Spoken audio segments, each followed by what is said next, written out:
jet, got the loud jumping at the back. Everything I'm on slack. Everything I do is got the bands jumping at the bag. Vibe blowing at my jet, got the loud jumping at the back. Everything I'm on slack. Everything I do is got the bands jumping at the bag. Another milestone, look at that. Paper boy on my paper route till I'm 6 down on my back. I'm an old soul like my dad. My old girl still a fan. Yo girl at the live show, so don't act like I ain't the man. I'm kicking my feet up, get frank like Aretha. I'm calm but I'm teed up, just flip me a stack. The real just doubled up off of the muscle, I stuck to the task. They see me, I'm troubled, I'm bubbling up till it's stuck. And they want me to stay where I'm at. I'm good everywhere that I'm stepping, my presence is crucial. You know that this shit not no trend. On a big wave, I'm controlling the tide. Snake eyes when you rolling the dice. So with the stakes inside, I could never take another nigga advice. They can't reach the sky, I'm aiming up high. I just wanna know what it's like. Y'all know what it's like, I come from outside of this. Out the quicksand, I'm the big man, doing big things. Cop a big change, up a state lines, doing stage dives on cam. It ain't no limit to my vision. Check the temp, I'm on fire with it. Got the bands jumping out the bag, Prosecco on ice. I'm nobody nice, gonna run up a check. Demand my respect, I'm doing the most. I never quit, they want me to quit. I'm good as it come, I'm good as it gets. Vibe blowing at the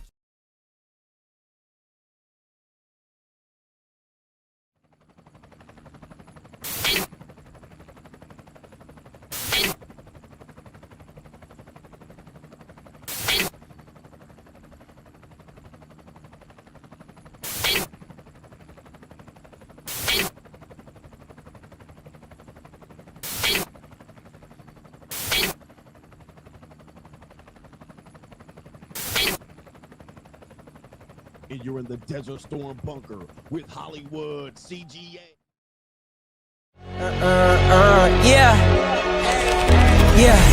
Legends ain't born, they built from the grind. From benches to banners, we sharpen the mind. We sharpen the sword and promise and swore that we going hard and leaving it all on the floor. Ayy, yeah, we going hard and leaving it all on the floor. Ayy, yeah, we going hard and leaving it all on the floor. Legends ain't born, they built from the grind. From benches to banners, we sharpen the mind. We sharpen the sword and promise and swore that we going hard and leaving it all on the floor.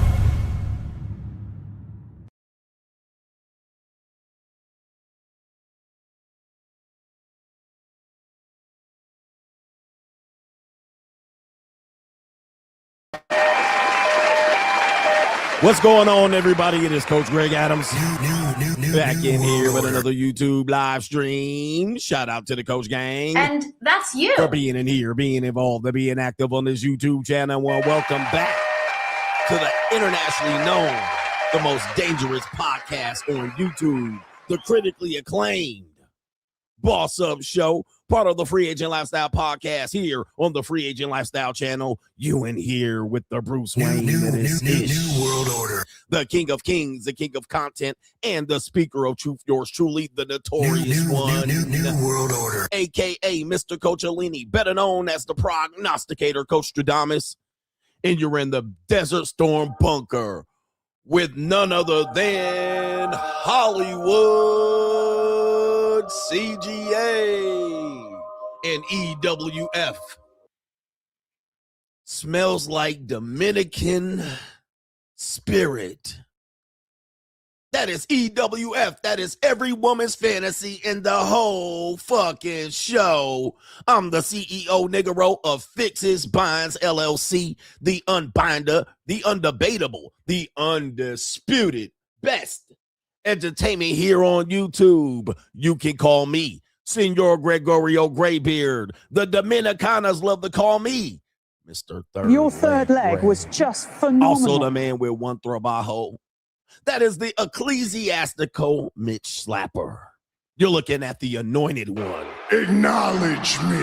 The founding father of the After Pill, the junior college sociologist, the Morpheus of the mating matrix, the chocolated Confucius, the Black Moses, the deliverer, also known as the man that ecclesiastically walks in the spirit of Elijah.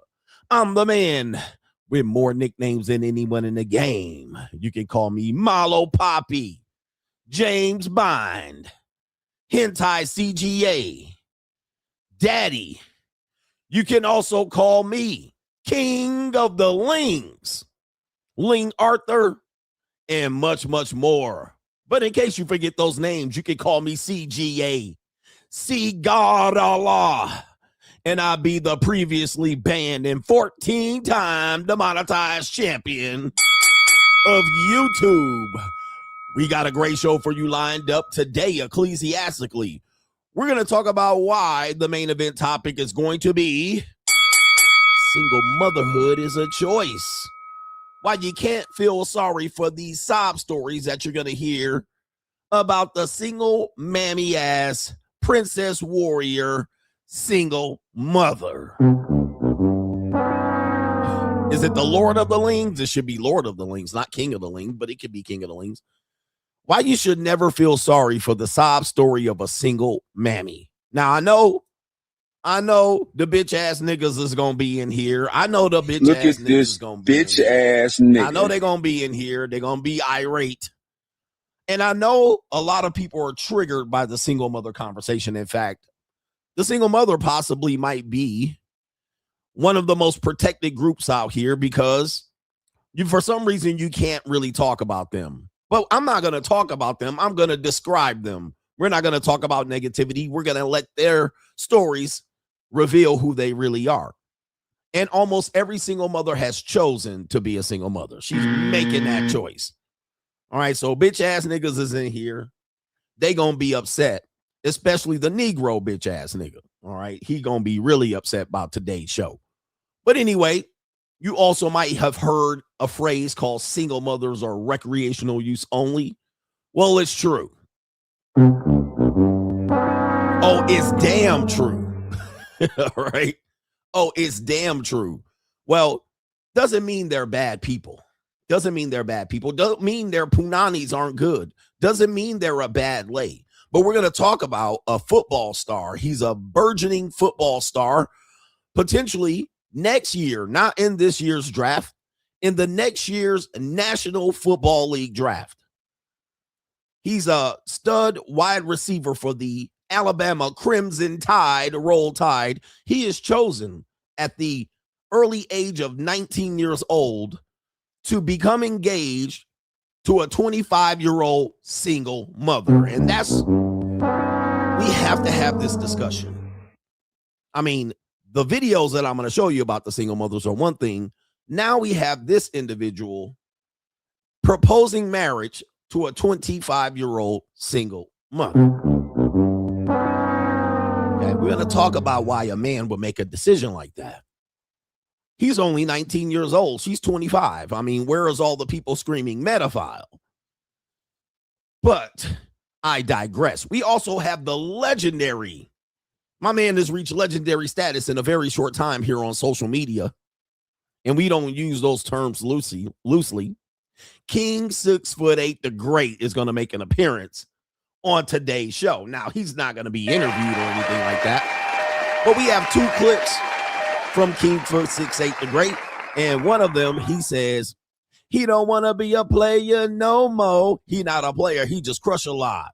He says he don't want to be a player no more. He's tired of having random sex with these floozies and skeezers that appear on his show. I mean, the Price is Wrong button is getting worn out early on. We're going to tell you what that is. I don't know. I think King 6'8" the Great, his manager or his homeboy watches Coach Gang. Everybody watches Coach Gang. Everybody watches Coach Gang. In fact, TK Kirkland, shout out to him, legendary comedian. I would refuse to say TK Kirkland is biting off CGA. Pause. For the young people, biting used to be a thing that we used to say back in the day when a person steals your lyrics and steals your style and your flow. We used to call them biters. Right now, you know, you guys probably just take that out of context. But Hey, yo, chill, son. shout out to Hey, TK yo. Kirkland. Apparently, he has a comedy show called Men Are the New Women. All right. Oh, interesting. All the humanity. He says men are the new women. Holy moly. All right. Is that a coincidence, TK? Or is CGA? I mean, you guys know I'm Hollywood CGA. I mean, I'm internationally known Internationally recognized from Frisco to Maine all the way to Spain. I've been on the P. Diddy podcast. I've been on Netflix. I've been all over the world, and I'm Mr. International, Mr. 25 plus countries. You don't think TK Kirkland happened to hear CGA say men are the new women for the past 2 years? Or is that a coinky dink? Is that a coinky dink? I don't know. But to contribute to today's show, $, the Notorious CGA on the Cash App. It is Venmo, Coach Greg Adams TV. It is PayPal, paypal.me/Coach Greg Adams. And that is near the top of the description box on the Free Agent Lifestyle channel. And you can super chat by clicking the link on the top of the live chat. New world order. On the Free Agent Lifestyle channel. All right, let's get into it. What am I looking for here? All right, that's what he said. That's what she said. All right, the psychology of women today. Okay. Well, women are people too. All right. People are people, ass nigga. All right. Shout out to the 1980s. All right. Ko-Fi is bugging. All right. Is my internet tripping? All right. Ko-Fi is not refreshing their screen. So let me see if I can see what's going on over here or on Ko-Fi. Well, forget it. Shout out to No Government Name says, I know by the title of this show that it's going to be fire. He says, everybody better watch it live. Might need to be behind a paywall after this. Because, yeah, you know what I mean? They going to be pissed the hell off after I get done with this. Oh, you know, interesting enough, we got our brother James E. Cornett. I'm pretty sure you used to mess with that Asian.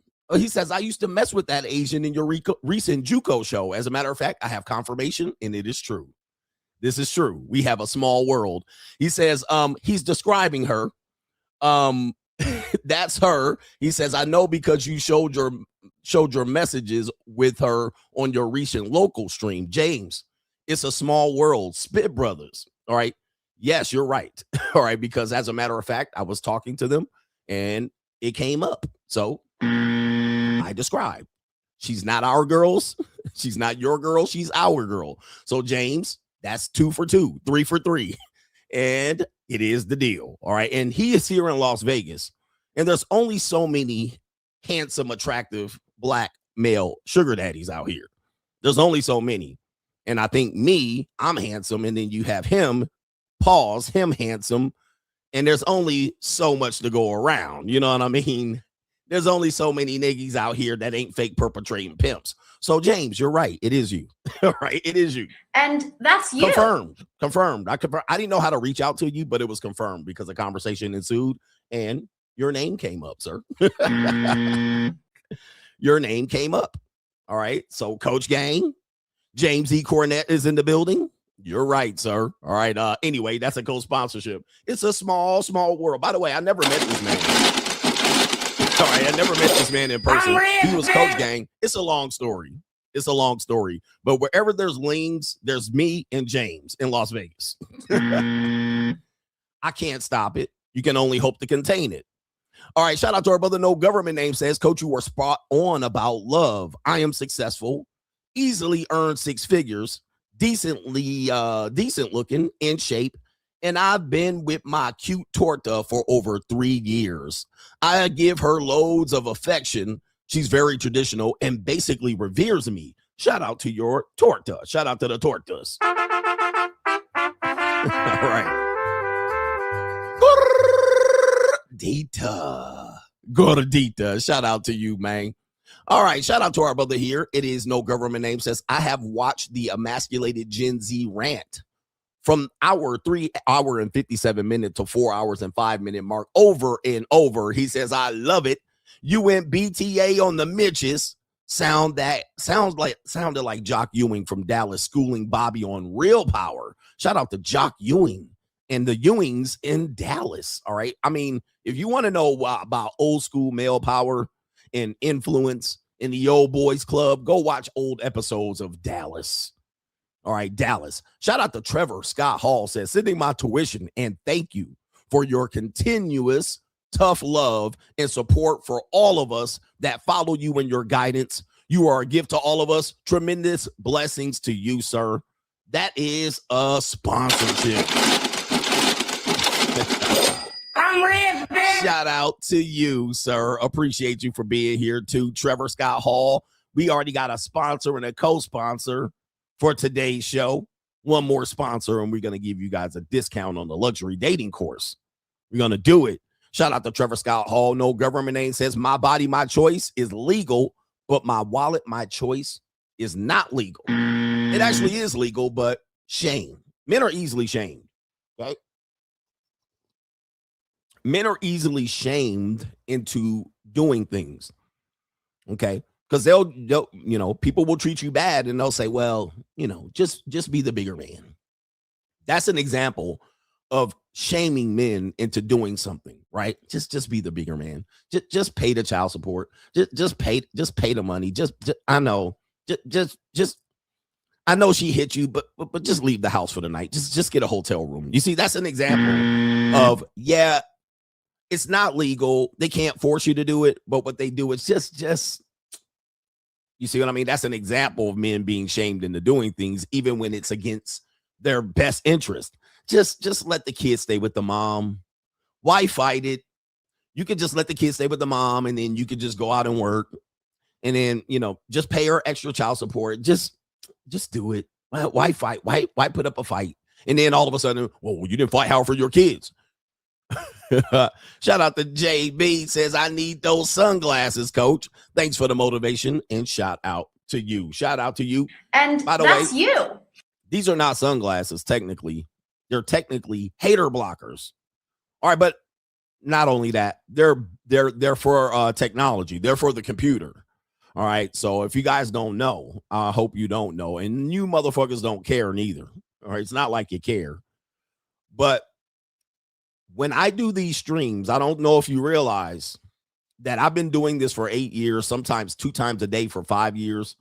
And in the editing, staring at this screen is very, very hard on the eyes. All right. Not only that, I have 2 lights, which you can see right here in my glasses. These lights are just shoom, all right, illuminating me. All right. And so that is a lot of bright light that is right in my eyes. Okay. Right in my eyes. And so as long as I'm doing these streams and talking, there's a lot of light into my eyes, which makes my eyes drier. All right. Then the blue light, negative effects of blue light, the big screen. There's a big, large screen, pause. All right. That goes from here to here. My screen is like this wide. There's a bunch of tabs open. All right. So my eyes definitely have been negatively affected. Becoming a live streamer. All right. I'm going to have to go and get that old Tiger Woods. What is that? LASIX. I'm going to have to go get LASIX after my live streaming career is over. So I have these glasses to filter out the blue light. But I thought, why not make them stylish and get red tinted glasses? Now, I'm going to just let you know, this makes everything red and a little bit more harder to see the screen. So it solves the blue problem, but everything red is problematic too. All right. So it's like seeing red. It makes it hard to even look at the screen too, but it's probably better than the blue light. Shout out to No Government Name, says Niggy Watcher first donation. Coach is a real one. Shout out to the Niggy Watchers out here, the Ninja Watchers too. You guys know who you are. Niggy. I know who you are too. Shout out to Ian Williams, says salute to Hollywood CGA, cooking with truth and knowledge. Shout out to Ian, and we're gonna check over here on the PayPal. The PayPal. Go ahead and send the PayPal to your brother, killing other brothers. I thought the object was to love one another. Open up the paper to one more death, and yo, we keep this up and there be no one left. All right, stop the violence, 1989. Y'all niggas still killing each other. All right, so I guess that didn't work. Stop the violence. Keep the peace. Skitty keep pop pop. And a pop pop boom. Shout out to Martin Muhammad. Wow, coach. Yes, some niggy said that imitation is the highest form of flattery, but when it comes to what is it going to take for proper credit to be given? He says your coachisms are beginning to sound like Larry Will's wife saying, "Stop touching me." He says we know what happened after that, my guy. Shout out to you, man. I'm gonna tell you, bro. I'm gonna tell you. I just think I don't know what it is, man. It just represents the greatness of what you're looking at, what you're witnessing. Sometimes you don't realize you're witnessing greatness. Okay, like I'll just say, for instance, Martin Luther King, when he was alive, he was one of the most hated men alive. Okay, he was the most hated man in the United States. Now, I know you don't believe that. By the way, I read his book. I mean, William Pepper, his attorney's book, the In Active State. He was one of the most hated men alive when he was alive. Okay, I mean, he was like, if you brought up Jesse Jackson to white people, rest in peace of Jesse Jackson, Al Sharpton, white people were like, oh. Now, white people later on in the U's later on accepted him. It took a long time for that acceptance. In fact, the holiday, his birthday, even Joe Biden voted against that. All right, nobody wanted to hear that shit. All right, so it's now, that was around 82, 83 that his birthday became a birthday, right? Maybe around 82, 83, 84. But nobody even wanted his birthday. Arizona said, fuck that shit. We leaving the United States Union. All right, Arizona, like, we ain't gonna have no Martin Luther King birthday. So when Martin Luther King was alive, he was one of the most hated men breathing. Not only that, Michael Jordan, not everybody liked Michael Jordan like that. Not everybody liked Michael Jordan like that. Not everybody likes him. Even Tom Brady. People seem to like Tom Brady now. They think he's funny when they sniggle he's doing the show. How many people hated Tom Brady when he was playing? Whole bunch. What about Jesus? Everybody hated Jesus. They couldn't stand that nigga. Oh, I can't stand him. Now everybody's like, oh my God, I would recognize his greatness if I saw it. No, you wouldn't. Muhammad Ali. Muhammad Ali was one of the most hated men in America during his prime. Now everybody loves him and reveres him. The narrative changes. Okay. You never know when you're witnessing greatness because you don't want to admit it because it's live, but you're witnessing greatness in here. Even LeBron James. How many people just can't wait till he retires? And then when he retires, you're going to be like, damn, we kind of missed this nigga. Okay. How great was he? He had 23 years of dominating, being the top 10 player in all 23 years or so, right? You're witnessing greatness. You're not going to appreciate it until later on. What about Kobe Bryant? Kobe Bean Bryant. How great was he? A lot of people hated Kobe Bryant when he played. Can't stand this nigga. He a ball hog. Then they revered him right towards the end. He seemed a little bit more humble. Then he was dead. Okay. Now everybody loves him. Kobe, he's so great.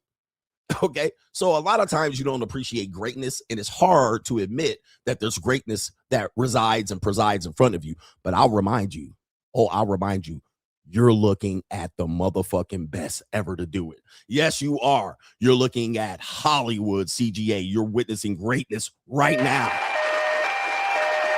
You don't have to wait until I'm gone. What about Kevin Samuels? Kevin Samuels, you could say, was one of the most hated men right before he died. They were petitioning to bump him off of YouTube. Okay. And now even women are now like, maybe Kevin Samuels was right. Okay. See, that's an example of you don't know you're witnessing greatness till it's too late. You can't even tell some people, Kobe, Kevin Samuels, you can't even tell them how great they are. Right. And even when Kevin was here, he knew he was good, but he also probably was dealing with all of the hate too. So he really didn't get to appreciate the greatness that he receives later and into his death.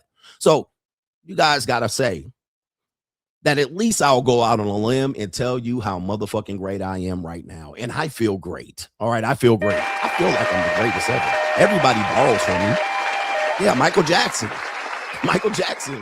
They hated this nigga, man. All right, now everybody's like, he was a king. All right, he was the greatest ever. All right, yeah, man. All right, so it's the way it is, and you can ask Giz. Anyway.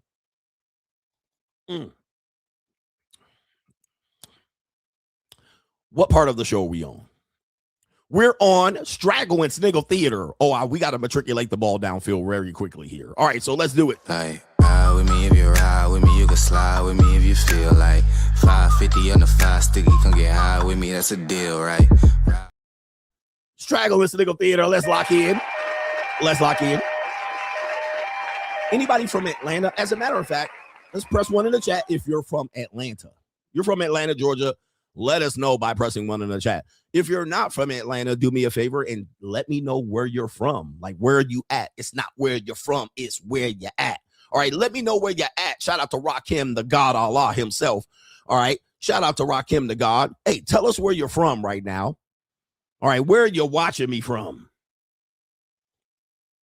And everybody else can see that the Coach Gang is internationally known from Frisco to Maine all the way to Spain, worldwide. New world order. All right, thank you for representing where you from right now. We're going to go to Atlanta, Georgia, home of the Goody Mob.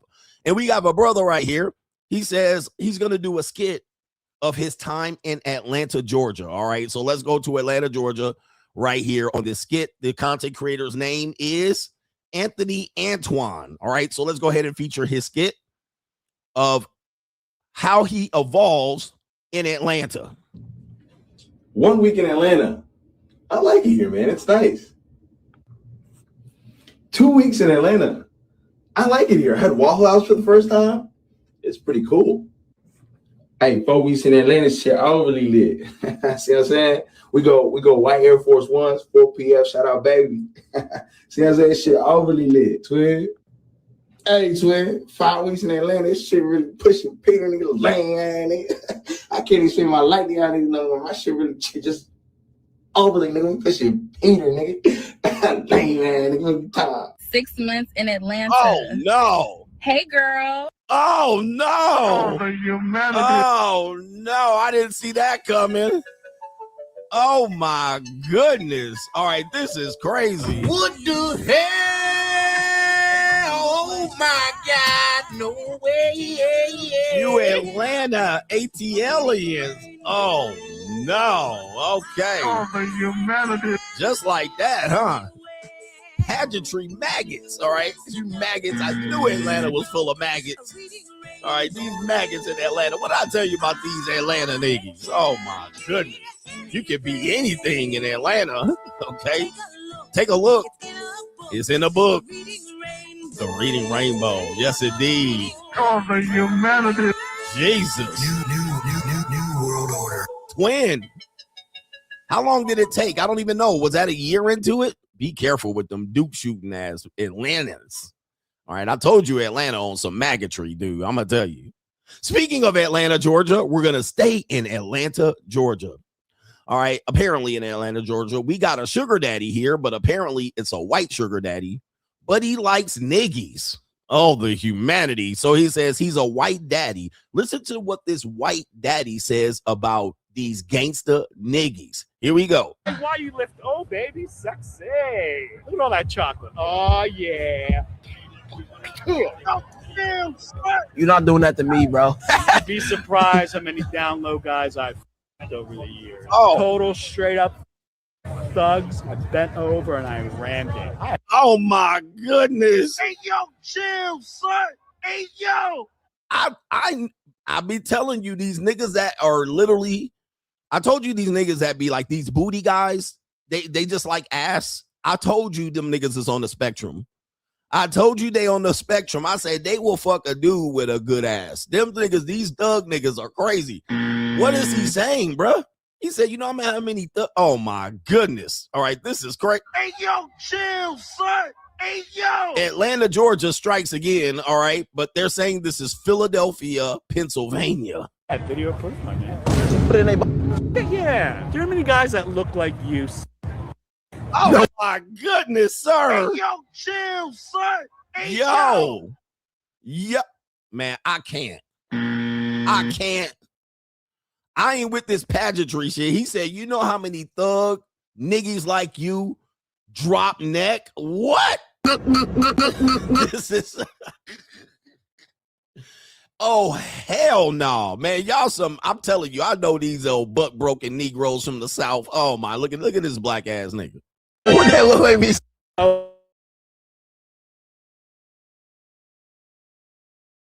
That look like you. Not like me. No. White daddies like. Oh, okay. Oh, look at that right there. Look at this right here. Okay. New They done took the nigga off the air. All right. You see that? They watching. They're here. They done took a nigga off the air.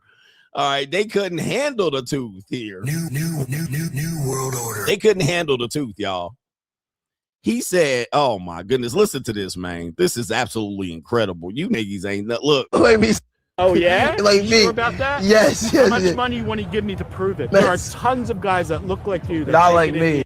No. White daddies like me. Oh, is that what you are? Oh yeah, I'm a daddy. Oh my. Hey, yo, chill, son.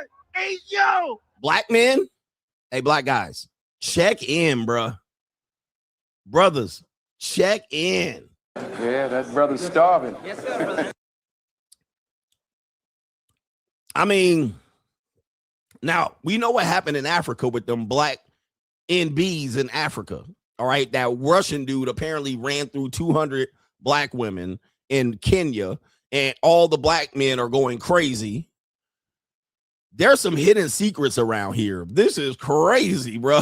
Oh my goodness, you guys got some explaining to do. You got, and black women have been saying this for a long time, that some of you niggas are fugazi, especially in the South, and I can see it. Because if you think some of the Southern Atlanta-based Southern black men that you've seen doing podcasts, you know what? Them niggas seem light in the loafers, don't they? Am I tripping? I'm not naming names. I ain't saying no names.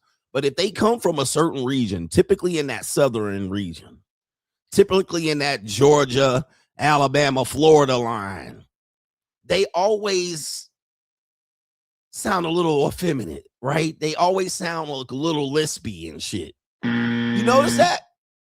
And I know people, there's effeminate males, but sometimes I'll be like, this nigga got a little bit of a high-pitched voice and a little lispy and shit, right? Like he lighting the loafers, like he floating and shit. Yeah, y'all niggas suspect. Yeah. You gotta watch out. He said, don't put Alabama in it. All right, y'all some all right, Shannon Sharp is an example. You know, nigga big, but he walks small. He walk like he floating, like he walking and his feet be doing this when he walk. When he take a step, he take 2 steps and his feet be like, how you 6'5" and your feet be like, all right, when you walking? How you don't have a large presence and you large? Pause. All right, but what do we got next? We got to move on. This show is getting diabolical here. All right, Straggle and Sniggle Theater. We have Russell, previously Hall of Fame, 12 Simps of Cheesemas, Russell Wilson, holding down his masculine frame. Say it ain't so. Apparently, Russell Wilson, is he retired? I know he had a season where he sat his ass on the bench, all right, with the New York Giants, the Titans, and Russell Wilson looking a little masculine there. Looked like he picked a little bit of Negro up here. Look at him leaning back, holding his dick. All right, look at him sitting there. He done grew a beard, sitting on the bench. Apparently, it says Russell Wilson left speechless when Ciara asked him whether his Super Bowl ring or his wedding ring is more important. So we're going to take you to this clip here. Let's see if Russell Wilson has finally got over Ciara and he's going to go masculine frame. Is this a sign of weakness in their marriage? He's no longer simping? Let's take a look here, Russell. Which ring is more important to you? Dang. Your Super Bowl ring or your wedding ring?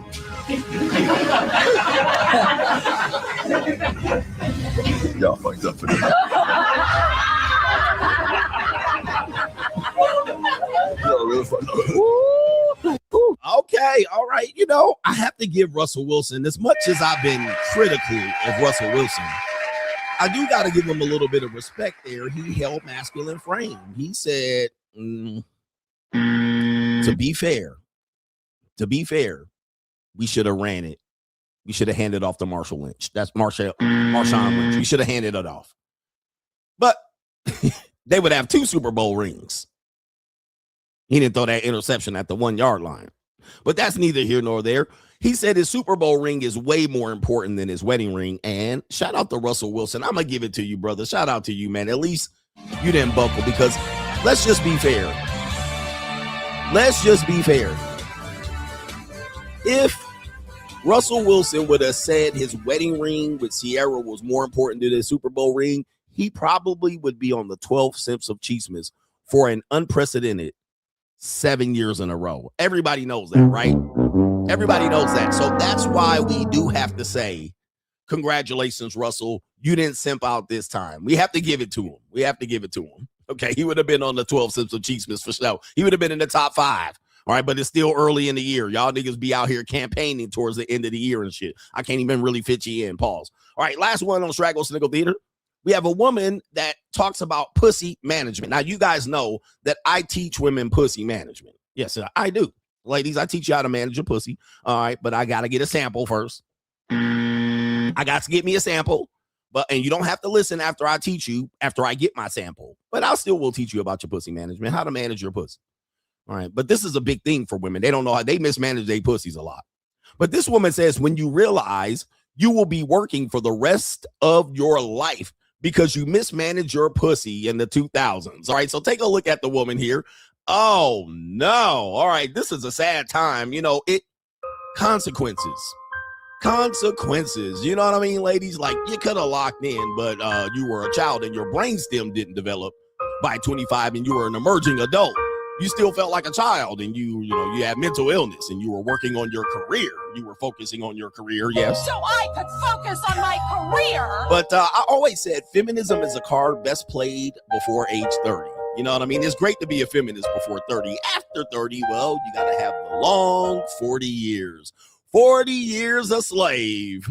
Yes, indeed. And you're going to look forward to ramshackle housing in your future. That's what you're going to be looking forward to. You're going to be voting in Democratic Socialist Communists. All right. It's going to be crazy. And you're probably going to be lily lint licking a whole bunch of female roommates. How about living with roommates the rest of your life? Did you eat that cat? All right. Yeah. Mismanaging your pussy is a big deal. And I mean, y'all don't like to hear CGA say it, but at least she said it and she admitted. All right. When you realize you'll be working for the rest of your life. All right. Was it fun? Was it worth it? Was it worth it? Let me work it.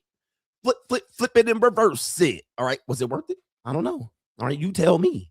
That's Straggle Sniggle Theater. Like, ride with me if you ride with me. You can slide with me if you feel like 550 on the 5 sticky. Come get high with me. That's a deal, right? The Money Mindset 2025. Join us if you are looking to elevate your mindset to the next level and get your financial information and game back to where it needs to be. This is the Blue Chip Mindset on steroids. We have 80 plus episodes from the last 2 years that you missed available via playback. You can get all of those episodes. Also, every live stream on Sunday night with all of our great contributors with subjects, cryptocurrency, investment, Money 101, Money 201. Also, if you're looking to become a social media content creator, this is the group for you. 2 times a month, we give you content creator information about how much money you can make via content creation. What are the most popular forms of content creation coming forward in the next few years and how you can capitalize on an opportunity to be a content creator. Join patreon.com/Coach Greg Adams to find the Money Mindset link. Let's get our blue chip mindset on. The window is still open. The window is still open, and join me on my website, gregadams1.com. There's a Coach Greg Adams info probably linked there, but Greg Adams 1, that's my old website right there. That's the new website right there, updated, the first update since 20 and 21. Boss up or priced out. We are moved forward into a new era of Hollywood CGA. And you can check out my new website update, and there are going to be some perks if you go over there at gregadams1.com. You'll get access to all of everything CGA, if you will. Also, you'll get the discount code to 50% off of CGA products related to the Money Mindset, related to autographed books. We had so many orders for the autographed books. That was incredible. All right, so many orders. We also have discounts to locals and discounts to the courses, the 3 courses, but the legacy courses, Conquer and Unapologetically Masculine, you guys got to check those out. You can purchase those at a discount, 50% off. Also, the luxury, the new course that I just released in November of 2025, the luxury dating strategies. Mr. Sugar Daddy himself teaches you how to do the essence of the international dating fly-ins, all right, taking advantage of the monetized dating marketplace and so forth, so on. Ready for that? Oh, also coaching calls. We schedule several coaching calls.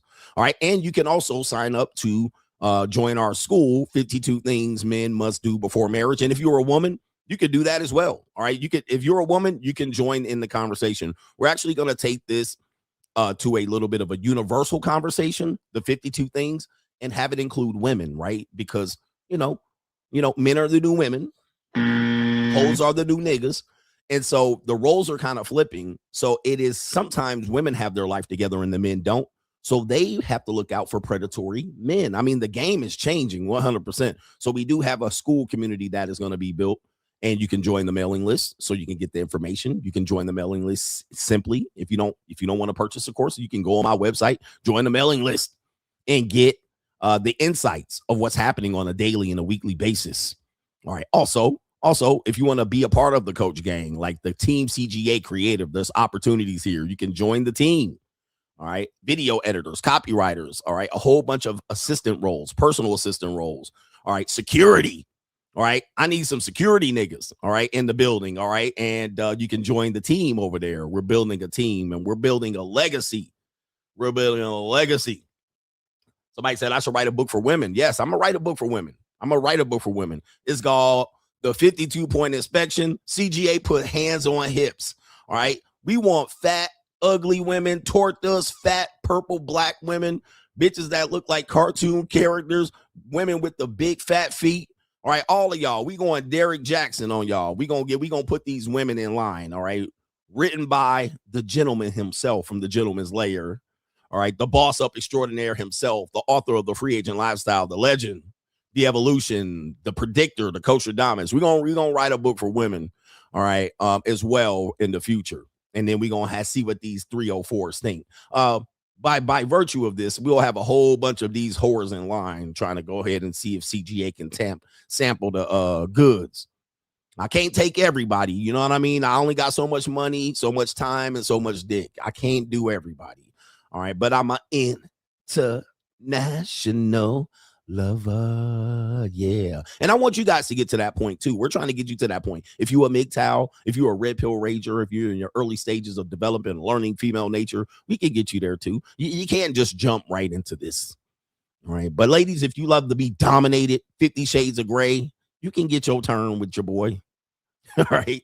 All right, don't let the gray hair fool you. I know you young bras will be like, you can't do nothing out here. You can't do nothing. And then you get in the room, you be like, oh, daddy, I didn't even know. Okay. Get him, daddy. All right, we're telling a little bit too much here. But shout out to our brother. It is, I can't pronounce his name, but it is Taiwo. Taiwo, we'll call you Taiwo. He says, good morning, coach. I'm grateful for your continued guidance. I'm going monk mode for 3 months, locking in and focusing on growth while paying off debt. Debt is a prison, and I'm committed to freeing myself. Hoes and temporary pleasure can wait. It's the free agent lifestyle for life. It can wait. Monk mode, you guys got to go through your monk mode period. Okay? Now, don't go like these niggas that be like, I've been monk mode for 15 years. All right, hold on. All right, y'all scaring the little niggas. You know what I mean? You're scaring the little niggas. All right, we always suggest and prescribe that you at least try 90 days. All right. You don't have to fully commit, but what you'll find is after that 90 days, you'll find that it was valuable to you. And then you'll say, well, why not another 90 days? And then you could just have a 90-day extension. Y'all niggas are scaring these little niggas. All right. Y'all, I've been monk mode for 12 years straight. All right. Hold on. All right. You evolved in 12 years. You didn't just start off, I'm going to commit to 12 years. You see what I mean? Just let these little niggas, y'all scaring them. All right, let them start off 90 days. Read my book, The Free Agent Lifestyle, 90 days to change your life. All right, change your life in that 90 days, and then you can extend it. All right, here we go. All right, they ain't hearing your ass, nigga. 90 days, they be like 12 years without some pussy? Oh, hell no. You ain't, them niggas ain't coming into that. So let the nigga get his 90 days in. Why y'all criticizing him? Let him start with 3 months.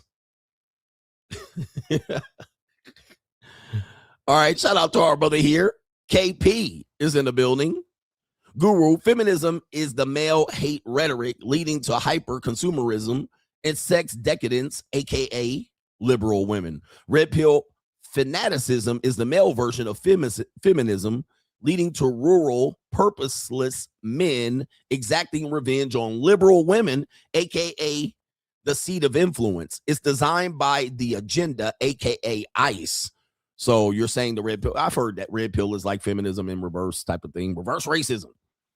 But yeah, they're trying to, I think this is what I want men to understand. When I hear rhetoric where you're trying to get revenge on the women, then that's where I try to get you to reframe it. Like you need to reframe your mind because I get it. Y'all be like, I want these hoes to learn a lesson. All right. Gentlemen, don't live like that. Number one, it's not worth it to you because you're kind of leaving out the fact that you're going to elevate yourself past this. I always share the story of Q-Tip and his high school sweetie. You should elevate past them. You should not worry about where they're going to decline. They're going to regret this in 40 years. You shouldn't even be in a conversation with a broad 40 years down the line or by the time she hits 40. Trust me, I've been to several high school reunions.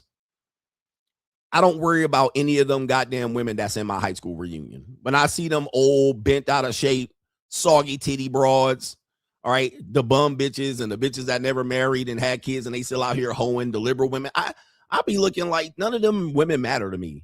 All right, now they mattered to me when I was 16. Okay, when I was 16 and 17, they mattered. And they were 16 and 17, they mattered. You know, how they felt about me, how they treated me, it mattered. All right, but now who I am now and who you should be later, you read my book, The Evolution, we described to win the Super Bowl. You know, when I went to my high school reunion, there were women like, you know, I super duper had a crush on you. All right. And I would have let you do anything to me in high school. I cannot tell you, dude. But my last high school reunion, there was 2 women. I would have let you do anything. You could have put it anywhere in my mouth. I would have gobbled up your suck seed. You could have put it in the Duke shoe. In high school, but you missed it. I was like, why didn't you tell me that then, bitch? Why did you tell me that then? Like, that would have been good information for me to have in 1991. Now you telling me what you would have done and what you would have did. Yeah, okay, now you over here with 3 kids, soggy titties. All right, and I'm supposed to be like, oh, okay, let's turn back the hands of time. Meanwhile, I'm over here with girls, well, your daughter, let's just say, or your niece. I'd rather do that with your niece. Do you have a niece that is the same age? Maybe I can put it up. Never mind. All right, we're going Corey Holcomb too far. Nobody want to hear that shit. All right, I don't want to hear that shit. Yo, old soggy titty. There was this one married woman. She was married with kids. She was like, I'll take you back in the minivan now. You want to go back in the minivan? I'm like, ma'am, what I look like at my age fucking you in the minivan? This ain't high school. I would have fucked you in the minivan in high school.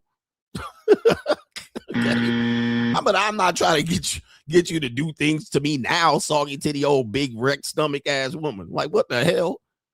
So you can go back to your husband. I was like, man, miss me with this shit. Miss me with this. So guys, my point, what I was saying is, and what he was saying, when you're in red pill rage, you just seek revenge. You're just worried about women learning a lesson instead of bossing up. Boss up, bro. The women that are your age, by the time you hit 35 to 60, they should be irrelevant. They shouldn't even matter. Even if they matter to you, they shouldn't matter. It might matter. I don't care about a woman. Like, a woman my age doesn't matter to me. What she believes, her feeling towards me, if she hates me, if she wants to marry me, like, she can't have kids. Like, if she was in love, I'm super duper in love with you. You can have your way with me. Do you have a daughter? Okay, I'll have my way with you too, but do you have a daughter that's above the age of 18? Maybe we can do that. I mean, listen. Okay, but it's not impressive for me to have my way with you. I know I can have my way with you. This is not something I look forward to, but I'll do it. Fuck it. I ain't got nothing else to do. I'll take you on a slow day. It's Tuesday. Come on. All right. So anyway, stop having this sense as a man of exacting revenge on women, because it will naturally happen. Ladies, where y'all at? Press 1 in the chat if you a lady. Where my ladies at? Meow. All right, where my ladies at? Get 'em, daddy. Don't daddy look good? Don't daddy look good today? I know. Y'all don't want to admit it. You're with your man, your husband, your boyfriend. Ladies, tell these niggas. And if you don't know anything about women, ladies, tell these women, tell these men, ladies, tell these men what it's like to be a woman on a daily basis. Tell these men. Now, men, especially you no experience having ass men, that you don't have experience, aka, you fresh and fit incels. All right, shout out to Fresh. Because I've lived with women, I have female roommates, I have sisters, stepsisters, shout out to my sisters, the Adams sisters. I have a mother and all this shit. I live with women all my life, got a daughter, Got plenty of experience with women. I work with women on a daily basis. These women go through an emotional roller coaster. I have a video example of this later on in today's show. They go from happy, carefree, independent, just dancing. I'm just a girl, little old me. All right, the bitches be, girls just want to have fun. Oh, they just so be happy, shopping, doing motherfucking, what do they call it? When they go shopping, retail therapy. They don't give a fuck. They whimsical, right? They all whimsical and shit. They being a hippie. They going through the thrift store and shopping. Them bitches get home, as Cat Williams say, to that lonely ass kitchen where the silence is deafening in their house. All they got is a dog licking on them, waiting to lick that punani. Empty cupboards. I had the finest woman in here. She literally was a model from Romania, Romania. When I tell you on discount, this woman was in shambles last night in front of me, bro. Like, I'm telling you, she was just in a bind. She needed that bind fixed. And she was lip quivering, blue eyes tearing up. And I was just looking at her, was like, well, you've come to the right place. Get him, daddy. See, but they outside and going to events and brunches and lunches, and they're doing cookie sales and bake sales, and they're being women and girls. They be out here, y'all niggas just be like, oh, it sucks. They have life on easy mode. But guess what? When it's quiet, when the sun go down, when they getting in them cold sheets, right? They got to get in that cold bed. When they calling a nigga over there, okay, can you fix that bind? Yes, that one. All right. She was in shambles, bro. I was like, well, I just can't figure out how to make it in life. Well, you came to the right place. I will be your father figure. Put your tiny hand in mine. I will be your preacher, teacher, anything you had in mind. I will be your father figure till the end of time. It's a good time for Fixes Binds LLC. Ask James E. Cornett, my spit Eskimo brother. Pause. It is a good time to be a free agent. It is a good time to be Malo Poppy. All right. It is a good time for Fixes Binds LLC. Ring the bell. We're going public. These independent women fall right in the hands of Malo Poppy. All right. Look, gentlemen, let me just tell you something.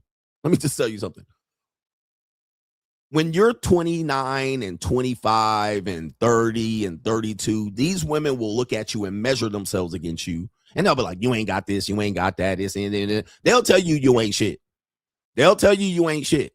And it's hard because, nigga, you ain't shit. But they need direction. These motherfucking women need direction. They need mentors. They need money. They always short on money. They like Christian pastors.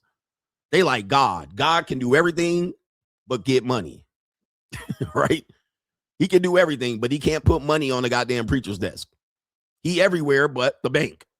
All right, but anyway, he everywhere but an ATM. Lock the doors on these niggas. All right, women can do everything but get some goddamn money. How they got to get money? Open that clam. The clam is open. She'd be like, I need to figure out life. I just need some direction. I'm misguided and undecided. I'll be like, lock the doors.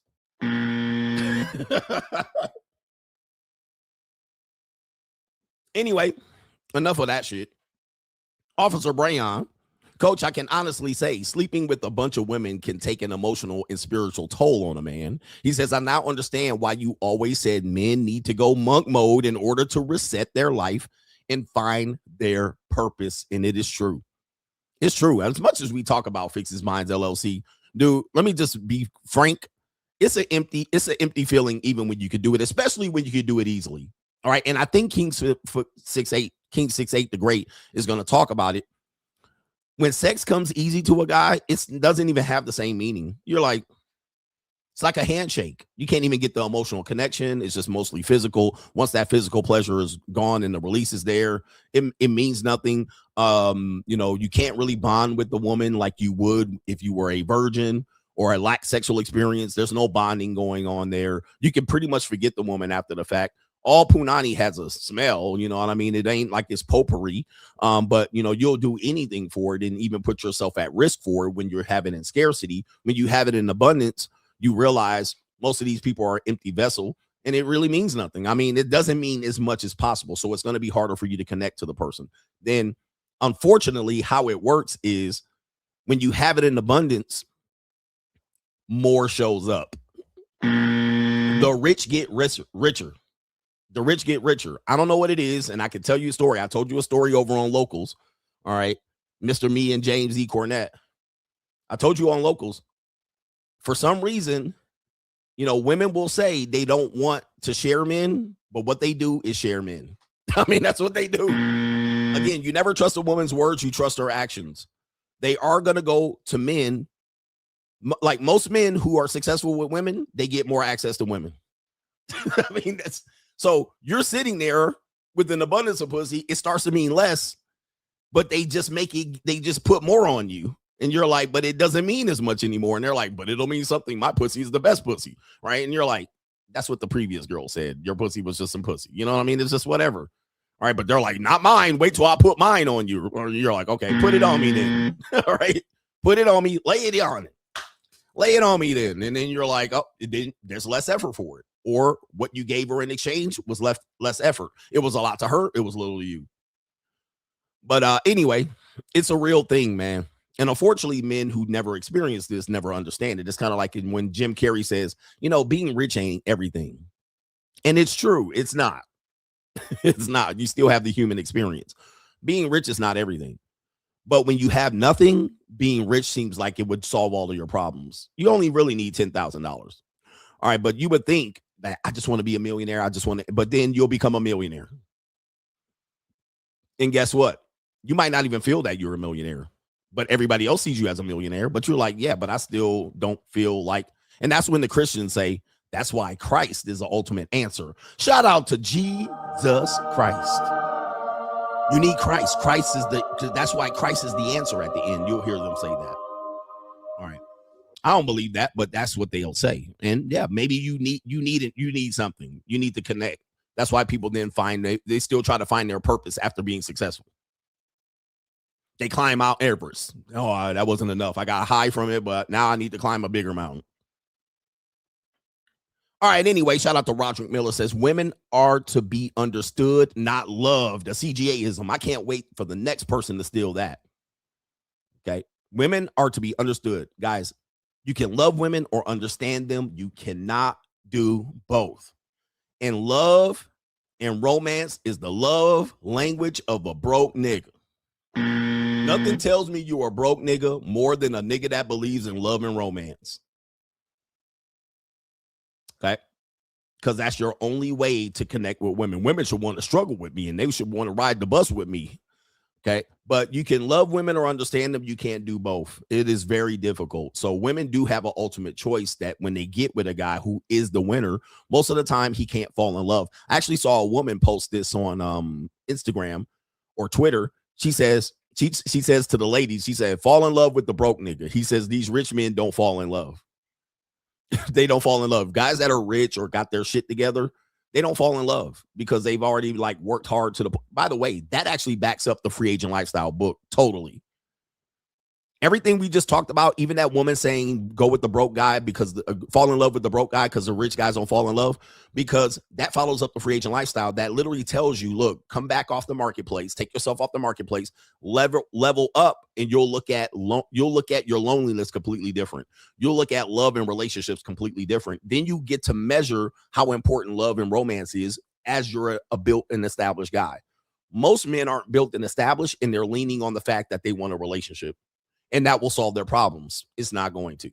It's going to create more problems. This is going to magnify your problems. It's going to highlight the fact that you're ill-equipped to have this loving relationship. So anyway, I'm just trying to teach you. But y'all don't want to listen. So let's go on to the next segment. We have Fuck You, Boss Up coming up here. Let's give the boss up signal right quick. Better boss up, nigga. We got to matriculate this ball downfield. All right, we got fuck you, boss up. Right here, we got a story about Adam Sandler told by financial internet guru Jim Chung, I believe his name is.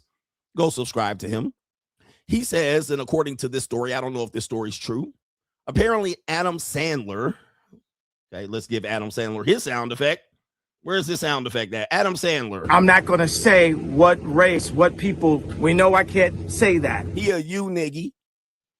Apparently, Adam Sandler had an issue at a luxury designer brand. All right, you guys know what these brands are. You know, Balenciaga, Louis Vuitton, all right, Burberry, all right, all of these luxury brands, right? And you know what happens when you go to a luxury brand store, but you're not dressed appropriately, you look like a broke niggy.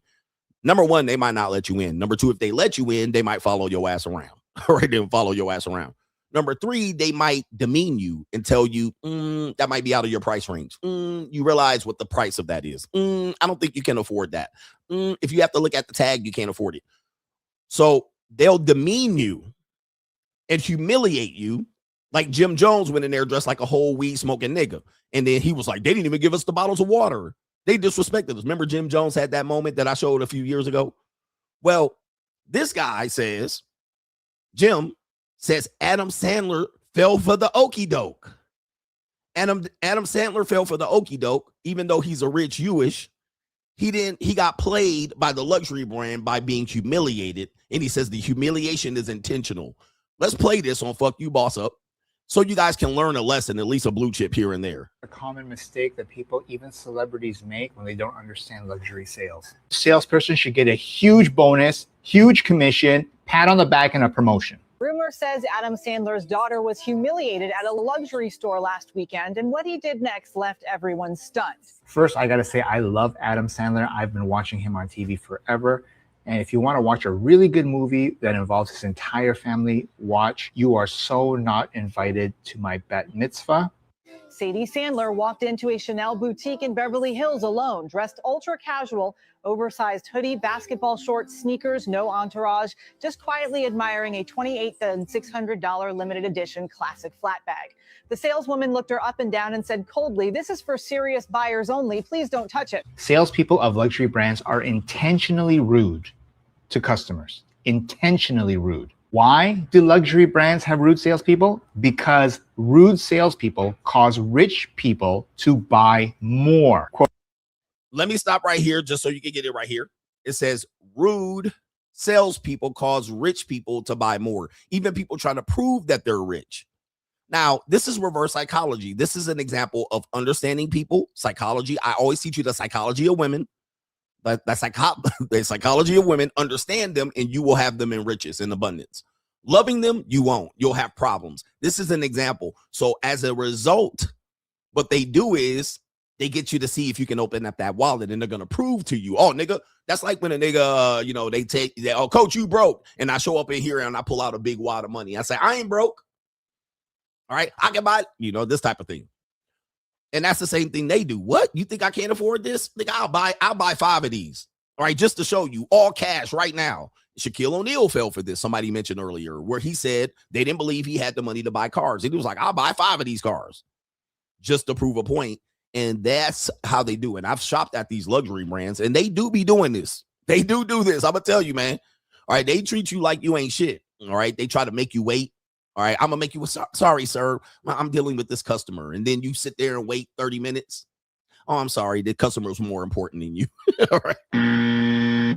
So they get you on this. They're not going to be like, I'm glad to see you here. Can I help you? What are you looking for? They follow you around. They look at you shifty.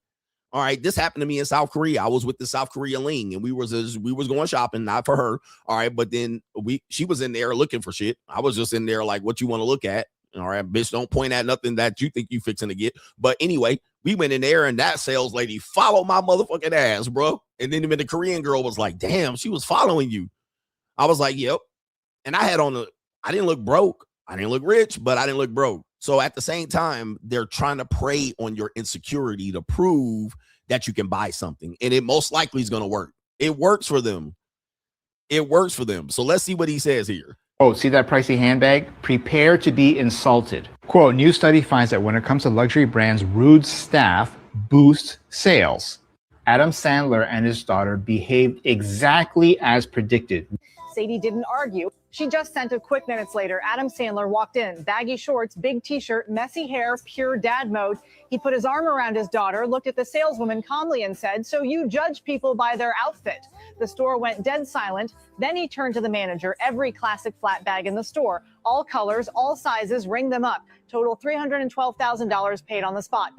All right. So $300,000 paid on the spot. Gotcha, bitch. All right. Right. Just like that.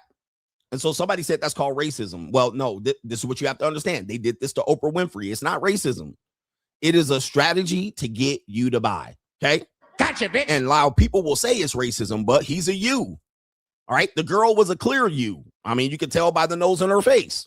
Gotcha, bitch. So it's not racism. It is a strategy to get you to buy. All right. And when you go into these designer brands or anywhere where they got suits, I don't know. Look at Pretty Woman. That wasn't even in Pretty Woman when that hooker went in there to go to the high scale dress place. They call them the boutique. And they'll be like, I don't think you can afford that. Gotcha, bitch. All right. So it is a way to get you to buy or to get the fuck out of the store. All right. Because you'll be like, oh, they on me. But, you know, when I go into stores and they constantly asking me, do I need help? I just be like, I'm going to just leave. All right. You helping too much. I don't like when you helping and asking. And then when I look at something and reach, oh, you're interested in that. Let me tell you about it. No, bitch, get the fuck away from me. I don't want you to talk to me. So I typically leave. All right. I don't want to be followed around and, you know, do you want that belt? You want that belt? I got another coat. I don't want it. I'm just looking. So it is a pressure tactic to get you to perform. Gotcha, bitch. It is not racism. It's classism, nigga. Right? It's classism. And they want you to buy, get the fuck out of there.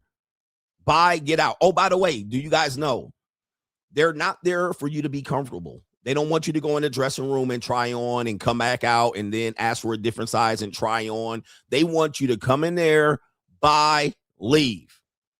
They don't want you to try on 8 pairs of shoes and 2 silk shirts and take 3 shirts to the back and try. When you have a dressing room, they don't even want you to have a dressing room. They want you to know what you want and go check the fuck out, and so they can deal with everybody else. All right, so that's a high sales pressure tactic to get you out of the store. They don't want 15 people in the store. By the way, also, these luxury brands, they don't let so many people in the store, right? So they don't want you in there hogging up space. Sometimes you go and there's a line to get into the store. They'll make you log in, make sure you have a member's account. Go to your Louis Vuitton member's account. They'll even ask you, have you ever bought here before? Specifically with Rolex. Every time you go into a Rolex store, they never have a watch. But if you've bought a watch before, I guarantee you they'll come up with one. Okay. If you're on the list and you bought a Rolex, I guarantee you they'll show you a Rolex. Okay. So these are all examples of what happens where people will say it's racism, but it's just simple classism and to get you to perform. Okay. Yeah. Appointment only. Here, we can't come in now. You can come back at 2:30. Come back on Tuesday at 6:30. Luxury brands. And what does that mean? They're creating scarcity. Okay. This is a scarce object. It's not really. They got plenty of them. They're only limited. You got to buy now. We only going to give you an appointment if you're going to buy. Do you know somebody here? What do you want to do here? Get in, get out. And so Adam Sandler did it. He went in there. Or I guess you're discriminating against my daughter because she's dressed. I'm going to buy more. Okay. Pretty simple. But he fell for the okie doke. And we all fall for the okie doke. Gotcha, bitch. This salesperson should get a huge bonus, huge commission, pat on the back, and a promotion. Adam Sandler and his daughter behaved exactly as predicted. When you are rude to a customer and you represent a luxury brand, the chances are, if they have money, they are rich, they are wealthy, they will come back to prove to you that they can afford the brand by buying more. If this salesperson was nice, maybe she would have only spent $3,000 or $30,000. Instead, they spent 10 or 100 times more. This salesperson should get a huge bonus, huge commission, pat on the back, and a promotion. Shout out to you right there. The store wins, brand wins, salesperson wins, everyone wins. Because studies show when you're rude to a rich person and you represent a luxury brand, they will come back and buy more. Damn. Hey man, it's an evil world we live in, but it is boss up mentality, so you better be prepared for Boss up, You nigga. think stores kiss your ass? All right, when you go in there, you think, oh, I got money and they should know it and smell it. You go into the Mercedes, they like mark ass nigga. All right, we got a mark. All right, mark ass nigga. Here we go right here. All right, he need this. He need to finance it. Oh, you gonna pay in cash? All right, we don't negotiate deals based on cash. We're not that type of play. All right, we don't sit here and go back and haggle. You either pay full price or get the fuck out of here. All right, well, I'll pay full price. I want it. Okay, deal. Sign right here, nigga. Get out. Give me the cash. Cashier's check. Good. Okay, bye. You'll never hear from the motherfuckers again. All right, they won't follow up on the sale or nothing. All right, they're gonna go for the commission. All right, don't think people will kiss your ass because you're rich. All right, when you're buying shit, they don't kiss your ass. They actually treat you like you ain't nobody, unless you have a connection. All right, my brother's a real estate agent. My brother works here. My cousin, I fucked the Louis Vuitton girl. Right. So it's crazy, man, how that works. So be careful with that. That's a boss up lesson at the end of the day. Yes, indeed. Boss up, nigga. And most people need those brands to feel better about them being wealthy, right? You're successful, you're wealthy. You need the brand more than the brand needs you, because you're just a walking billboard for the brand. You're just a walking billboard. You're just confirming what everybody thinks about people who have money. All right, people who have money, well, got a Mercedes, right? Especially black men, black people, Mercedes and black people are linked. All right, even if they're somewhat successful or all the way successful. By the way, I have a Mercedes. I don't consider it a Mercedes; it's a G-Wagon. But Mercedes is often linked to middle class and upper middle class blacks because that is a status symbol. It's a symbol of success, and so they are automatically known to go towards Mercedes. Okay, that's the thing. All right, so anyway, white boys go for Beamers, BMWs. Do you want to ride in my Mercedes, boy? Tell me what you want to do. No, broke niggas get Cadillacs. Broke niggas get Cadillacs. All right, Cadillac is only here because of niggas, by the way, but broke niggas get Cadillacs, not middle class and upper class blacks. They don't get Cadillacs. I mean, in Birmingham, Alabama, they get Cadillacs. But broke niggas get Cadillacs and park it on the lawn. They be living in a damn 1-2 bedroom ranch house, parking a Cadillac coupe on the goddamn lawn. All right. Do you want to ride in my Mercedes, boy? Tell me what you gonna do with me. Shout out to Miles Iggy, says the new CGA experience. The Money Mindset begins tonight in Los Angeles as members of the Shield will meet up in real life to network and boss up in Coach's name. The mission is Liddy in the city of Angels. Shout out to CGA in this message. CGA, we are a networking group. All right, you don't realize how powerful the Money Mindset has become. We've had several members of the Money Mindset get together in the name of the Money Mindset in Spain, New York. Iggy's got a group in Los Angeles. All right, they're meeting, and we have put these people together to network. All right, we're building a networking group. Money Mindset will go elite. All right, at some particular point in the next couple of weeks and months, because these men have taken action steps. We've paired up several people to go ahead and meet and network. So somebody met in Miami. All right, we've had these meetings being reported all over the globe. All right, and those men that met in Spain, one brother was from Japan and the other brother was from I want to say Belgium, and they happened to be vacationing in Spain and they linked up together and to network.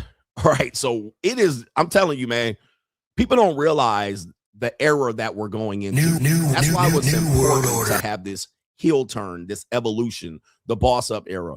And I know a lot of people aren't a part of it. And what's happening is they're not a part of it because you're still in the old mind frame of what you want me to be. But we have evolved the last 3 years. And a lot of you guys haven't been part of the evolution and you completely missed it. And so you don't see it. And you're like, you're just the same guy doing the same podcast. You just changed on us. And I'm like, no, we have been evolving behind the scenes. And so I met up with Iggy in Las Vegas. We had me and Jay Holmes met up in Japan. I met our brother from the Money Mindset, Travis, in the Philippines. I met up with our brother Hakeem when I was in Amsterdam, and he was from Belgium. So we've linked up via the Money Mindset. Okay. And that's how it's worked out. So we were able to have these meetings when we travel. So it is an amazing networking group. That's why when we continue to promote it, it's not just for you to go and watch the stream. We're actually building a networking group, an elite individual groups here. And I'm telling you, it's just going to get bigger and bigger. I mean, it's getting bigger and bigger by the day. And it's going to be more of a priority for me, more than these live streams, to be honest with you. I mean, because I can't tell you the rest of it, but yeah, it's becoming much more important to me than the live streams itself for one major reason. But that's but for the people who aren't a part of it, there's the link right there. It is evolving into more of just some streams about business and finances. It is a real networking group, and it's some people in there that don't know what they're talking about, meaning they're there to learn. But there are so many intelligent brothers in the Money Mindset group. It is unbelievable. You can join. I've opened up a few seats at the $50 level in celebration of my new website. For the content creators, y'all can join too. We talk about content creation. We talk about financial issues, mindsets, all right, current events, basic level stuff, credit repair. We go above and beyond. By the way, we have 4 stellar AI streams in the last 90 days. Presented by not me. I know people were like, who's presenting it? Dude, we have presenters. We have 4 brothers, black guys, present AI. I learned so much about AI, I felt stupid. All right, we had Theo, and forgive me if I forget your name. We had Theo, we had Everett, and we had our brother. We had 2 other brothers there. I'm not forgetting their names, but I'll remember it. I know they like, fuck you, CGA. You done forgot my name. All right. Give me a second. I'm gonna pull the oh no, I don't have it. All right. So anyway, shout out to those brothers there. Why am I forgetting? You know me with names. But we had 4 stellars AI presentations that if you were looking to, even if you don't understand AI at all, okay, give us the brothers' names if you know them. Slips my mind, but 4 stellar AI streams, and they were top motherfucking notch. Those dudes showed out in their presentation. By the way, if you want to present in the Money Mindset, you don't have to pay to present, but you do have to be a member of the Money Mindset. I do have to say this because what people tend to do is want to become a member of a networking group, and they want to jump in, and then they want to quickly promote whatever they're promoting and leave. And it's weird, right? I don't promote people's courses. I don't promote your shit. Yeah. I don't promote your shit if you're not a Money Mindset member. I'm not, like, you got to be a legacy member. You can't just jump in there, join the course, and present and leave and dip, and then try to get us to sell, make a sale and leave. So, but we do allow you to present what your knowledge base is. And if you have a knowledge base in anything, trucking, CDL, if you have a knowledge base and you want to have a presentation, you can present it to the group. You don't have to pay an extra to do so because you're a member of the group. You're a member of the networking group. And you can, yeah, Maestro was the other one. That's the brother's name. Darius, Maestro, Theo, and Everett both presented AI. But you can present, and then you can promote your business. You can promote your business, but you have to tell the group of, you have to inform them of something they don't know. And the AI presentations alone, brother, I'm telling you, if you want to know about AI and the inner workings of AI, those 4 brothers showed the fuck up. I mean, it was crazy. It was crazy. So if you're trying to, you're trying to find a way. And by the way, if you can't find a way, let's say you're lost as a guy, because we're all lost. Okay. We're all lost. And we're going to give this bot a little bit of a break here. All right. Because we don't need anybody doing this. We're going to give that bot a break. Okay. I actually broke the wrong person. Okay. All right. I actually broke the wrong person. I'm going to give the other person a break here. This is the person I need to give a break, the bot. So, but the point was, and I was trying to give that bot a break. If you're a guy trying to figure out where you need to go in life, and you think you need to go back to college, and you need to go back and you don't know what to do, There are so many lanes that we've opened up of information that if you cannot figure it out, there's something wrong with you. You need to go into some extensive therapy, extensive therapy to try to figure out why you're lost. Because if you're sitting there and we have almost 150 streams from the past 3 years.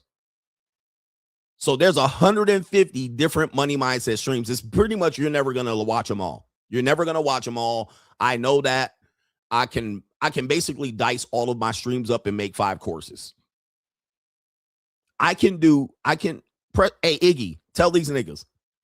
If you're on the money mindset, I can dice up all 150 of those streams and sell 5 different courses, but you can get access to all of them for $50.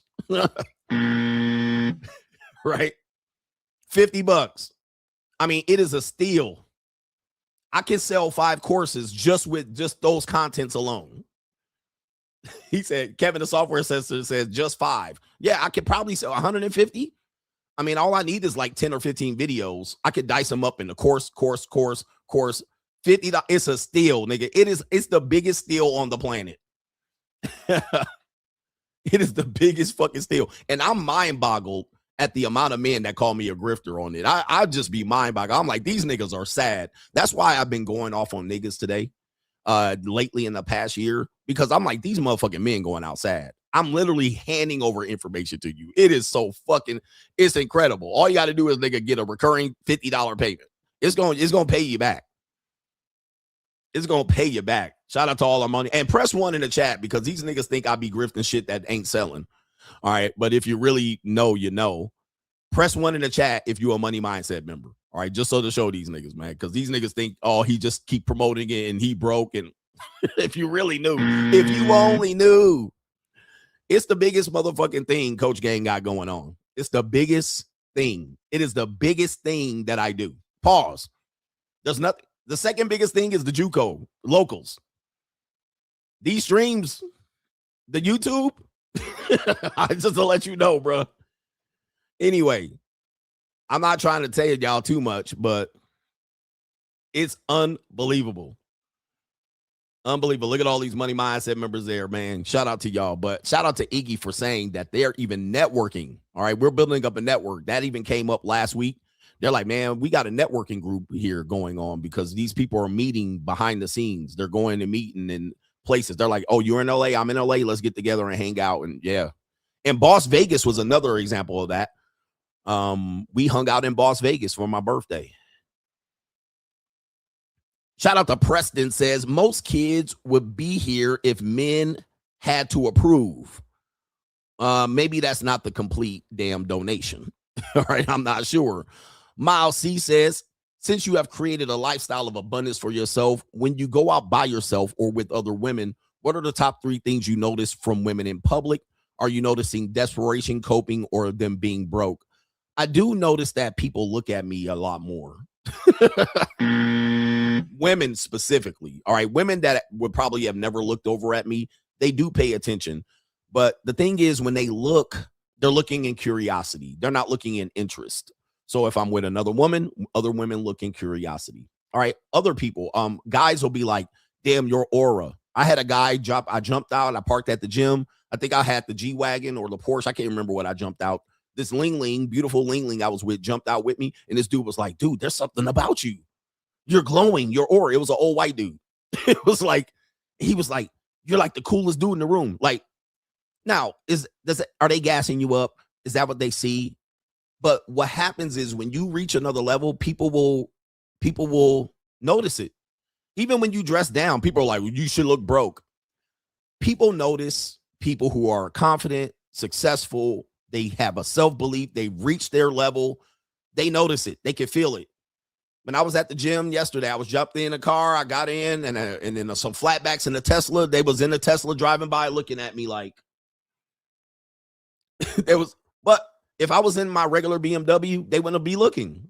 If I was walking all, damn, trying to figure it out, they wouldn't be looking. If I was looking like I was just on a mission to sell something to somebody, they wouldn't look. So I noticed that more people pay attention.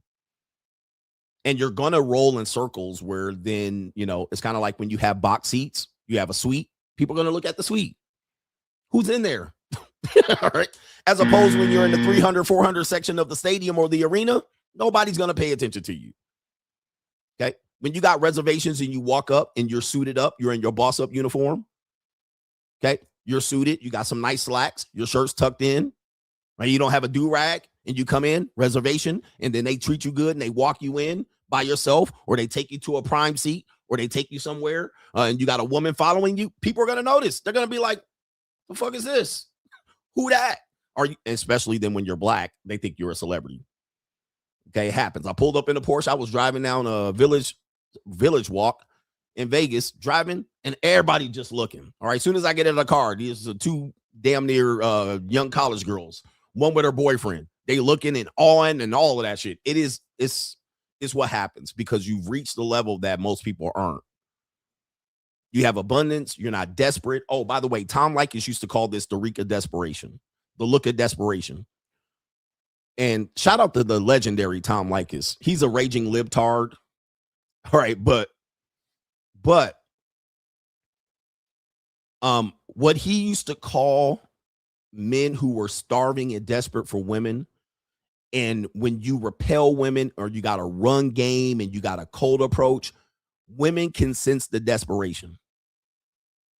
And Tom Likas used to call it, you have the stench of desperation.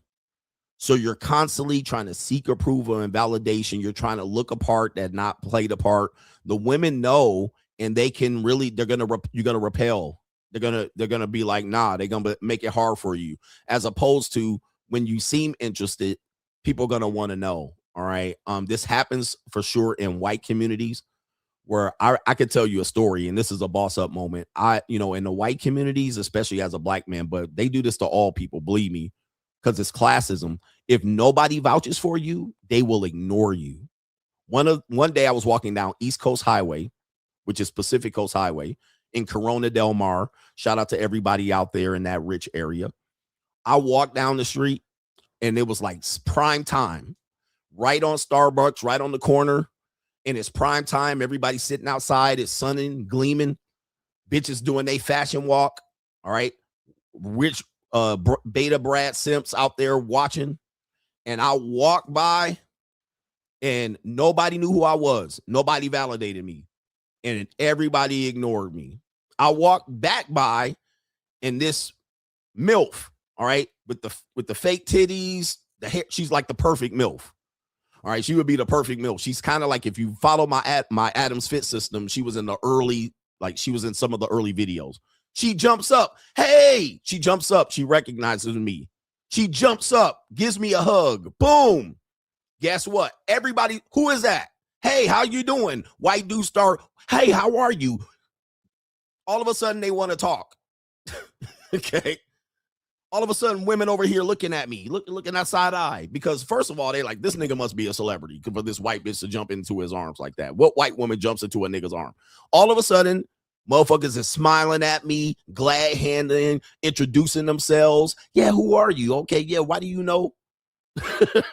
Unfortunately, that's how it works. And people don't want it to be that way, but that's how it works, man. That's how life works. Once you understand that psychology, the world will open up. What you rebel against it, you repel it, and people will ignore you. And you will find that it will become difficult. Life becomes difficult.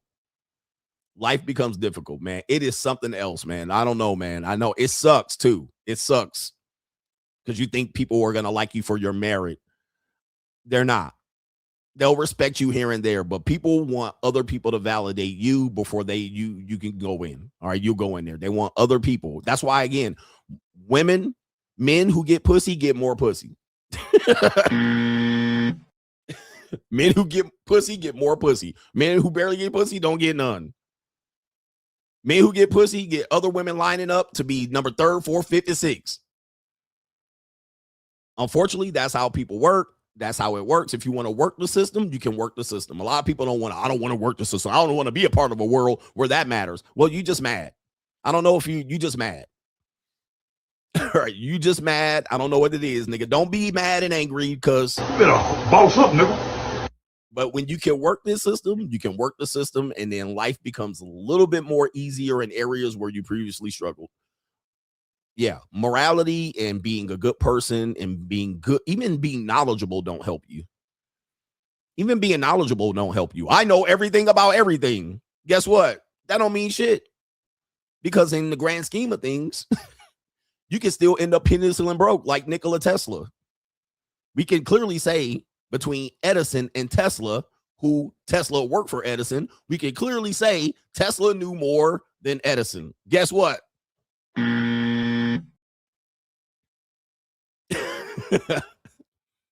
Did it matter in the end when he was alive? Nope. Didn't work. We still use Tesla's DC, AC versus DC. All right. Tesla won across the fucking board. He was a genius. At the end of the day, died penniless and motherfucking insane. Edison, not so much. All right. Died very wealthy.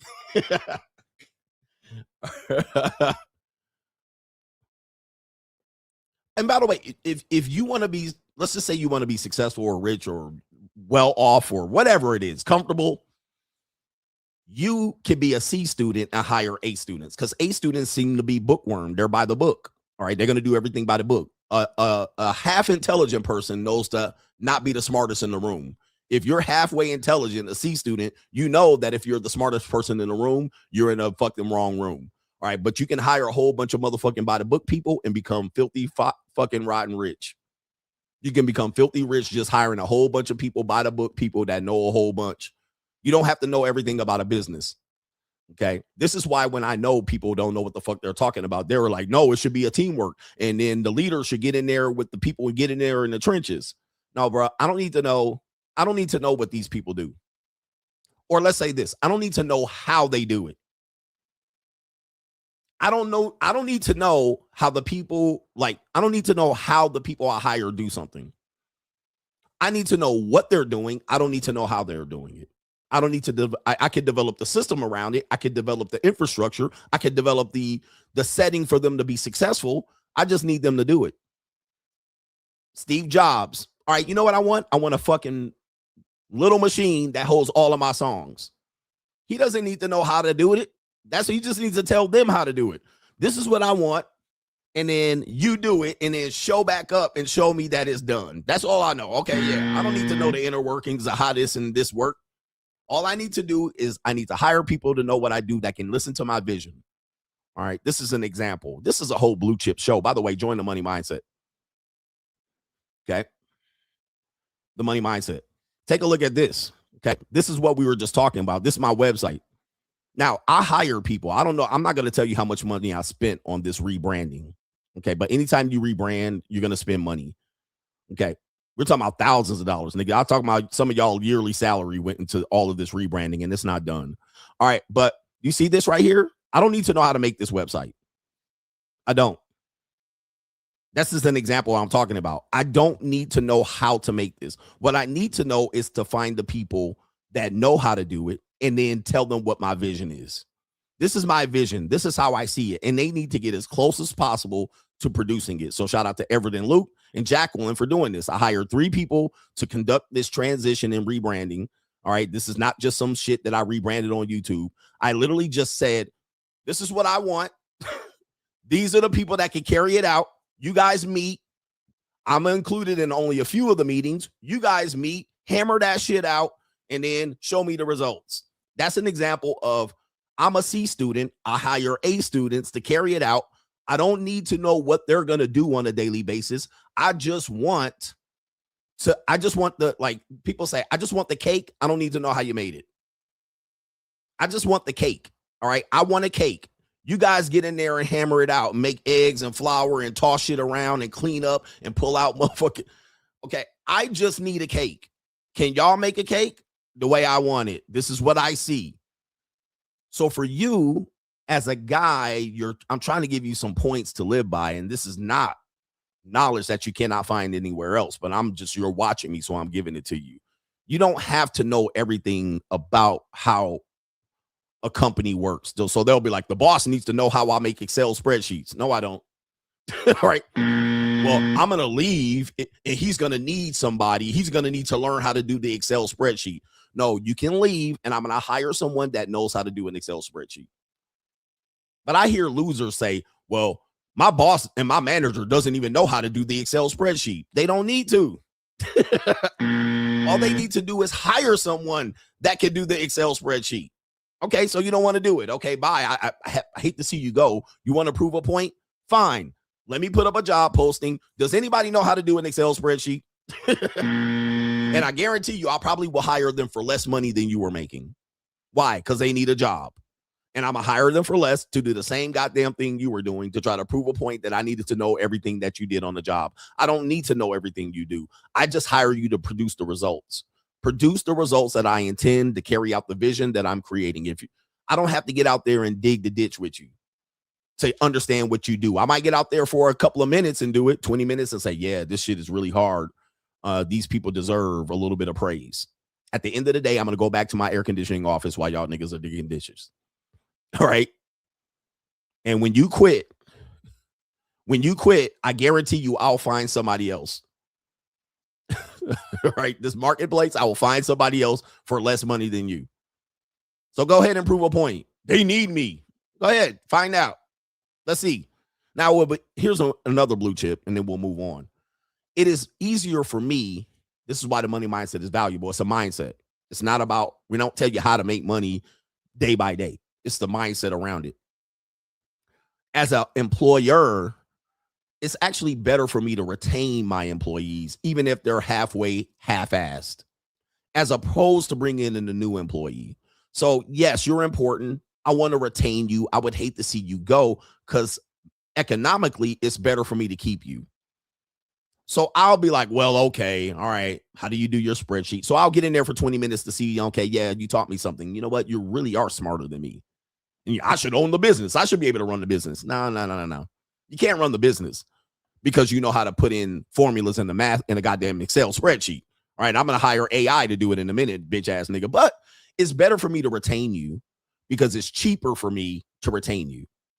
When I hire a new person, it's more expensive. It's more expensive. So that's why you will find that people then kowtow to employees, not because you're important, but it's easy to retain you. It's better financially for me to keep you. Even if you're a piece of shit, you got a bad attitude, you're pouty, all right, you're disgruntled, it's better for me to keep you and more cheaper and cost effective for the company to keep your bitch ass and try to coach you back and try to give you a little bit of 50-cent raise an hour than to bring in a new person. Because I got to bring that person in. I got to recruit them. I got to interview them. I got to use resources directed to that one person. They got to go through the HR onboarding process. I got to give them their new lanyard and badge. Got to do the orientation. Got to train you in the essence of the company. Got to make you drink the Kool-Aid. All right. So you already got the Kool-Aid. You've rejected a little bit of it. You spit it out. You know what I mean? You're disgruntled. Your wife don't fuck you no more. So you've already trained you. You've already gone through it. You already know the application processes. You know, already sign in and badge in with your lanyard. So I might as well just keep you and just pat you along as opposed to just saying, but fuck you. All right, fuck you, bitch ass nigga. I'll get a new person.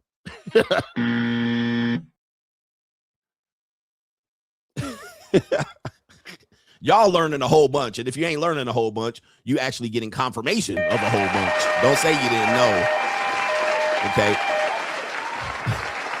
You know, it's better for me to have human resources pay you a visit and then threaten to write your ass up than to find a new goddamn person. There's a lot of resources that goes into it. And we don't know if the new person is going to stick around because it takes me about a year to even recoup the expense of hiring a new person. Right. So as an employer, I don't even recoup the expense of hiring you. So you come in there and I say, here's $55,000 a year. Well, you work for 6 months and want a raise. I haven't even recouped the expenses of your hire yet. All right. I still lost money. So if you leave in 6 months, I lost money and I got to bring in a new person. Now I'm going to double lose. So I must retain. Retention is very important. And so as an employer or as a boss, because we're teaching people how to be a boss, as a boss, you need to learn the essence of retention. Retention is important. So you can't tell employees to fuck off. You can't tell them, fuck you, I'll replace you, because it's going to cost you a lot of money. So now you got to find a way to soothe the employer, the employee, motivate them. Okay, here, you know what? I'll give you a better title. I'll give you 2 badges to badge in. You don't have to work on Sunday. You know what I mean? I'll give you a motherfucking computer, or I'll give you an incentive. You know, we'll give you a fucking office cell phone that you can watch porn on. I'm going to have to figure that out to cultivate that out of you. So it's better to keep you. It's cheaper to retain you. It's better to coach you up. I lose money with lack of retention. Right. So, yeah, now I got to get the best out of you and find a way to get the best out of you, or hire people to get the best out of you. And now, so when as a boss and when I come in, I can't just ignore everybody. I got to say hi and stop by and remember your name. And I have to give the secretary a flower on their birthday. You know, when we do birthdays, we got to remember their birthday and celebrate you. Put your name up on the goddamn TV screen when you walk in. Happy birthday, Sam. Oh, they really care about me. All right, then I got to do things, or we got a barber that comes in on Friday to cut y'all niggas' hairs and line y'all up. We got chicken and catfish nuggets for the fat black women. We got goddamn Chinese rice and egg foo young for the goddamn Asian employees and shit. All right, we're going to bring in a goddamn DJ on Thursday afternoons. We got goddamn Casual Friday. All right, we got Casual Friday. All of that shit. You know, all the hoes, the young girls, you get to suck my dick at lunch. And I get to take the young female employees at lunch, right? We're going to take the young hot girls to lunch. All the secretary bitches coming to lunch. All right. Lunch on me, babies. Let's go. And all the bitches be coming. Ooh, boss CGA, daddy going to take us to lunch. Take the secretaries out to lunch and be like, oh, y'all looking good, ladies. Oh, my goodness. What would we do without you? You guys are the gatekeepers. You're the secret to my success. All right. Without you, ladies, CGA is not a millionaire. So which one of you bitches want to suck my dick and get a promotion? Take all the salespeople, all you top salespeople, you commission only bitch ass niggas. All right. I bet you don't, y'all doing hookers and coke when y'all get home. All right. When you get your commission check, but we going to take y'all out to Cabo San Lucas so we can fuck all of the teenage Mexican girls out there, and your wife and girlfriend can't come. Hey, man, we going to be out here getting drunk off tequila with Mexican senoritas on the beach, on the white sand beaches in Cabo. Don't bring your girlfriend. All right, let's go. Salespeople, let's go. Let's go out there and fucking do coke. Pizza party for everybody while we gone. All right, and we going to post only the wins on Facebook.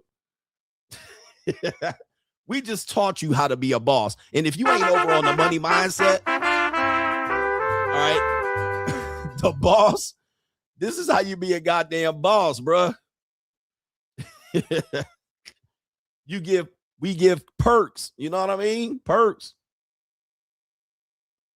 This is the company and the company culture that we're promoting here. Anyway, what do we got going on? Speaking of senoritas, let's see what's going on here. All right, here we go. How to be a boss. It's not all moral. It's not. You better boss up, nigga. You got to be relatable. You got to be a motivator. All right, we got a couple of other people that I need to acknowledge. Let's see here. Jay McGee says, what's up, coach? It's payday here. Here's your cut. Keep preaching the gospel. Fuck the Mitches and the maggots.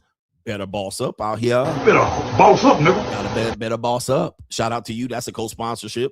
Got to acknowledge that real quick. I'm rich, and our brother here, it is Big Daddy Kev. Your analysis on Captain Do-Rag was hilarious. I used to be a dookie rag wearer in public ass niggy, but stop because the optics of it is too embarrassing. We as black men have to understand that our image is vital for respect and success. Keep up the good work, coach. Black men in the past used to remember that. All right. Shout out, rest in peace to our brother here. Rest in peace to Jesse Jackson. I am a man.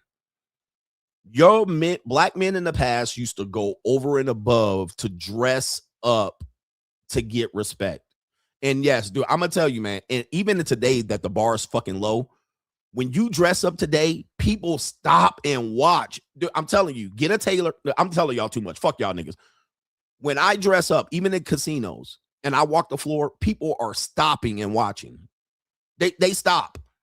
All right, because back in the day, your father and your grandfather, they used to have to wear a collar shirt, slacks, all day long, right? All day long, slippery shoes.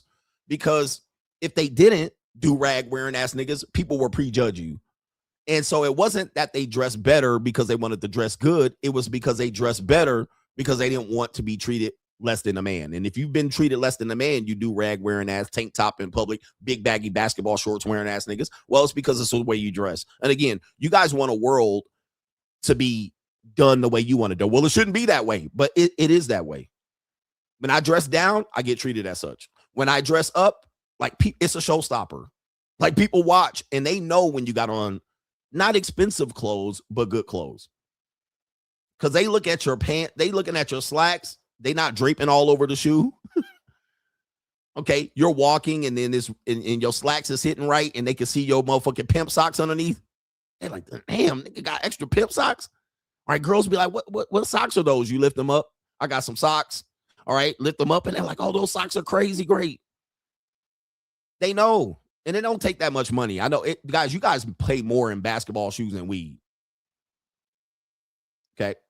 I am somebody. I am a man. All right, guys, you guys spend more on Jordans and weed. So I know niggas like, man, it's expensive, coach. I can't afford it. You guys spend more on dookie rags, bonnets, Jordans, and weed for sure. Okay. For sure. You guys spend more on all of those things combined more than to upgrade your wardrobe. I'm just letting you know. Niggas don't want to hear it. Why? Because y'all lazy. You're lazy. But like he said, man, when you wear the do-rag out, they're going to just treat, oh, look at this nigga. All right. Now, if you don't mind, well, I don't care. Okay. That shows me where your mindset is. I'm not trying to change your mindset. I'm just letting you know, nigga, when you don't get what you want, you don't get the results you want in life. It is what it is. And you don't have to have a good job. Like you can work at Jiffy Lube. And then when you're not at Jiffy Lube, you can represent yourself well. All right. There used to be a time, and none of you guys live in this time now, but I remember guys that was making very little money. They still dress well. They used to dress still well, and they didn't have a lot of money. They had blue-collar jobs, and they'd still dress well. But y'all niggas have blue-collar jobs and still wear your khaki onesie and got grease under your fingernails when you don't even have to go to work. You're not at work, and you still got the same uniform on. But dudes used to have blue-collar jobs and still would dress well on their off days. Like, it's a mindset. All right. It says it didn't help Marquette. He got what? Shout out to Marquette. He was denied entry at every nightclub in Stockholm and Poland while European dudes went in while dressed in Bro. My guy. Are we talking about Europe? This nigga, we are in the United States of America, which means in effect we're in the greatest country. What are you talking about? What are you talking about Europe? First of all, that's number one. Number two, were you there? So you don't know what the fuck happened. Number three, I've been to those same areas and nobody denied me shit. So maybe it was the way he carried himself in addition to that, because, you know, he could be abrasive. He can be a little cocky and overconfident or whatever you want to call it, and that could turn people off. But I don't know what the scenario you're talking about. I've been to the same exact clubs and areas that he been in, and nobody denied me shit. Number one. Number two, when you go up in there with a white bitch. I'm telling you, look, y'all need to know how to work the system. When you go there with a white bitch in Europe, they gonna let you in. They gotta let the white bitch in. Okay. I mean, y'all niggas want to be the victim. I didn't have no problems in Amsterdam, London. They opened the doors, and when I came in there with them long-legged ass, skinny leg flatbacks, all right, them bitches, they was in. When I went to Amsterdam, nobody gave me. Dude, when I went to Amsterdam, people were stopping me. They were like, "Who are you?" They were like, "Who are you?" You see who I was with? I was with that flatback. I was dressed well. And dudes was like, "Hey, bro, hey, boss." They wanted to take pictures of me and shit. Like, I don't know what experience y'all experiencing.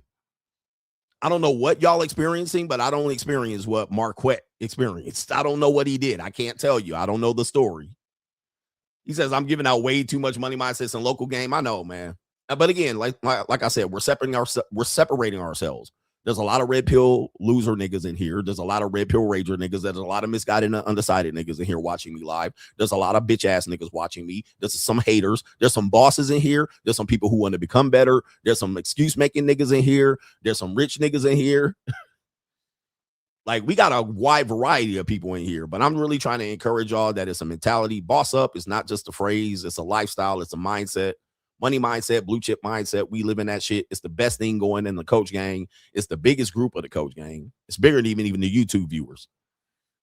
Okay. It contributes more than the YouTube itself. So figure the shit out. I'll be trying to help y'all niggas. All right. But y'all niggas want to lose. Niggas want to lose, man. Your mindset, people are like, well, what's a money mindset if you're not going to teach us how to make money? Okay, let me just explain.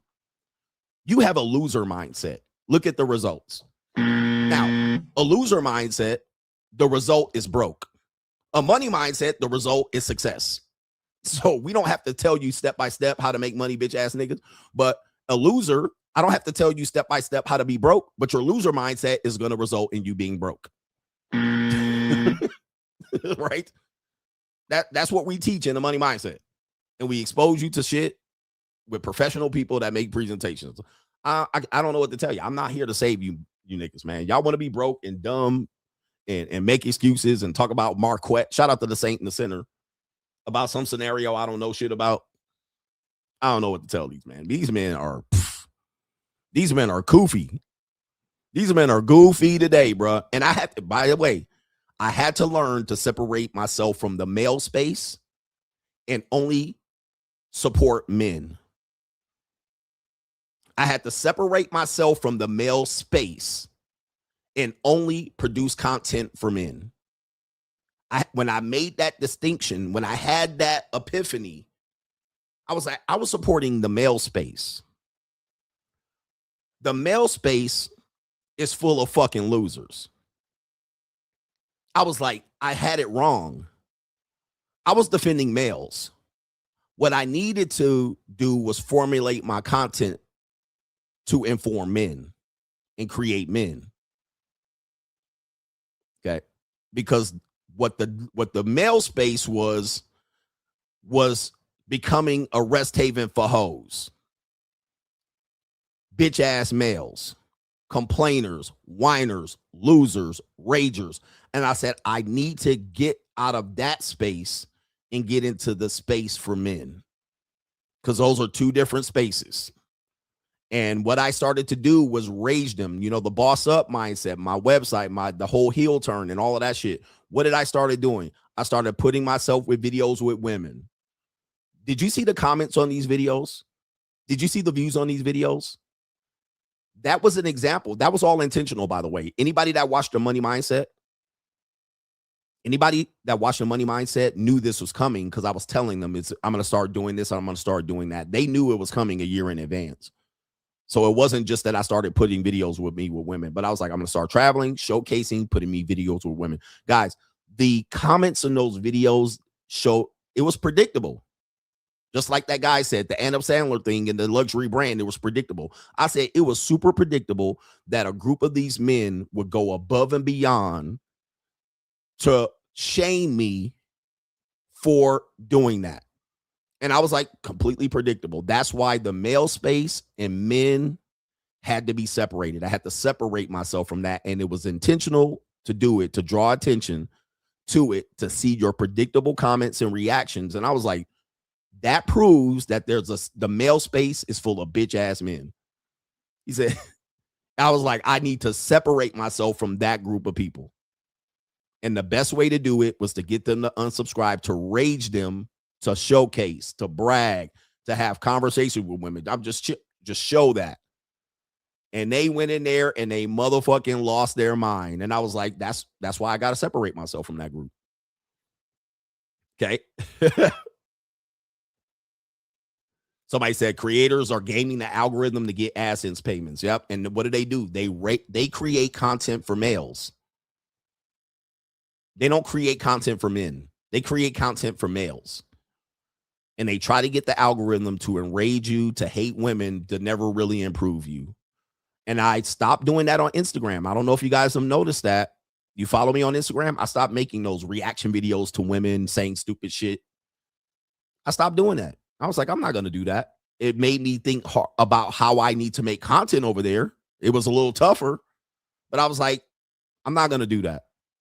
for like 2 or 3 years, I stopped doing it, and my Instagram numbers plateaued. It stopped. The growth stopped, while other people continue to give you rage bait for males, and their numbers go through the fucking roof. And I'm like, I'm not willing to do it.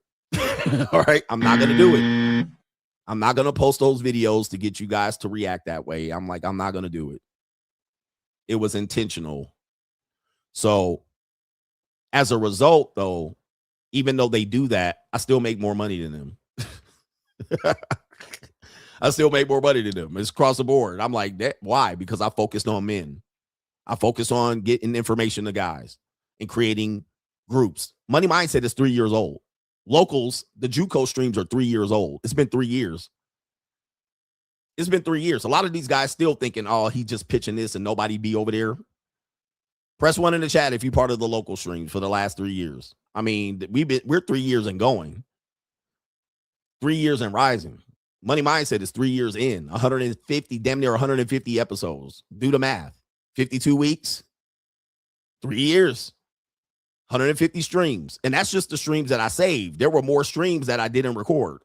All right. Those were right at the beginning. I didn't even record those. I didn't even know how to record a Zoom.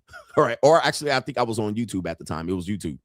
So we're 3 years in with those groups, and those groups are at peak level. We could probably still double the audience over there, but dudes are still out here. He grifting. He doing this. He desperate for money. He begging.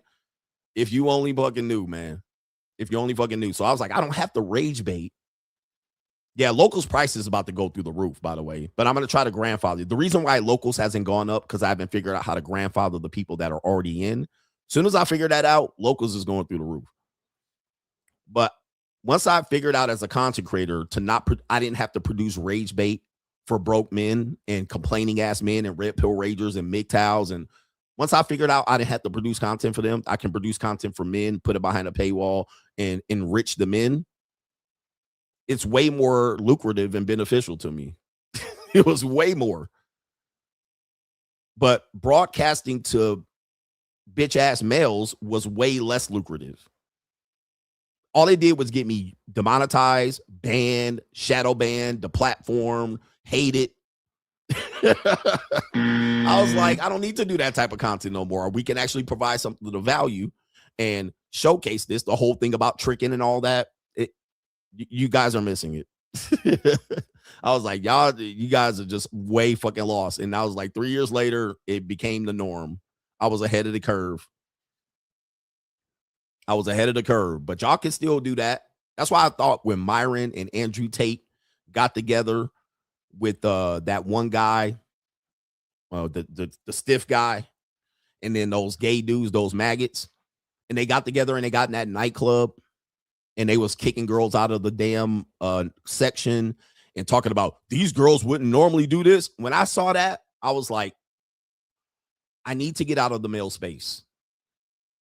I need to get out of the male space. I was like, there's no fucking way I can associate myself continually with that type of mindset or any men that want to follow that. So if you want to follow that shit, you're fully welcome to, as a male, to continue to entrap yourself in rage for no fucking reason. All right. But I'm going a different direction, and you cannot blame me, because that was embarrassing. That was embarrassing. I mean, I had to shake my head. I was looking at that like, this is embarrassing, bro. It's getting in clavicular. Embarrassing.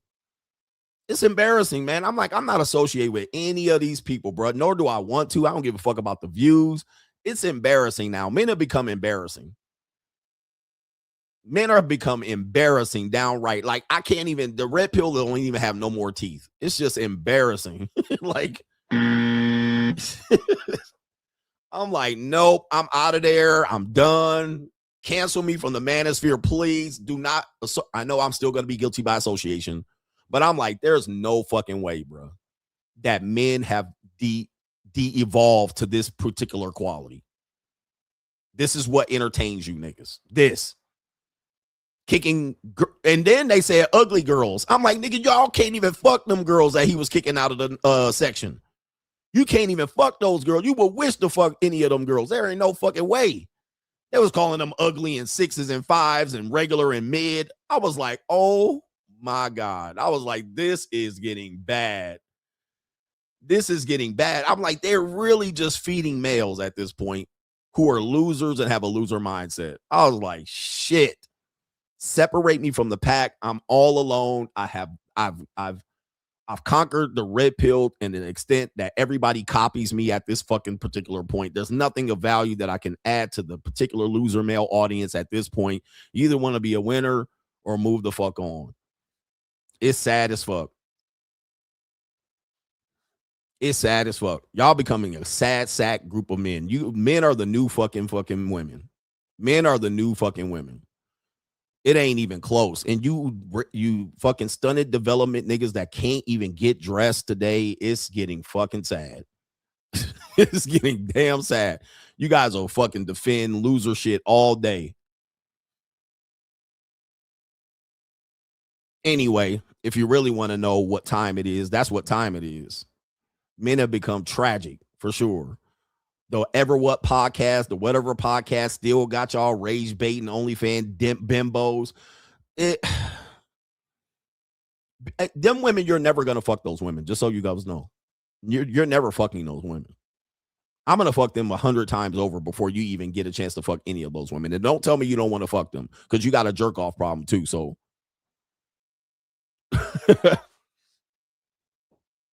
but it is what it is, man. And then niggas still out here talking about pimping, Minister Jap.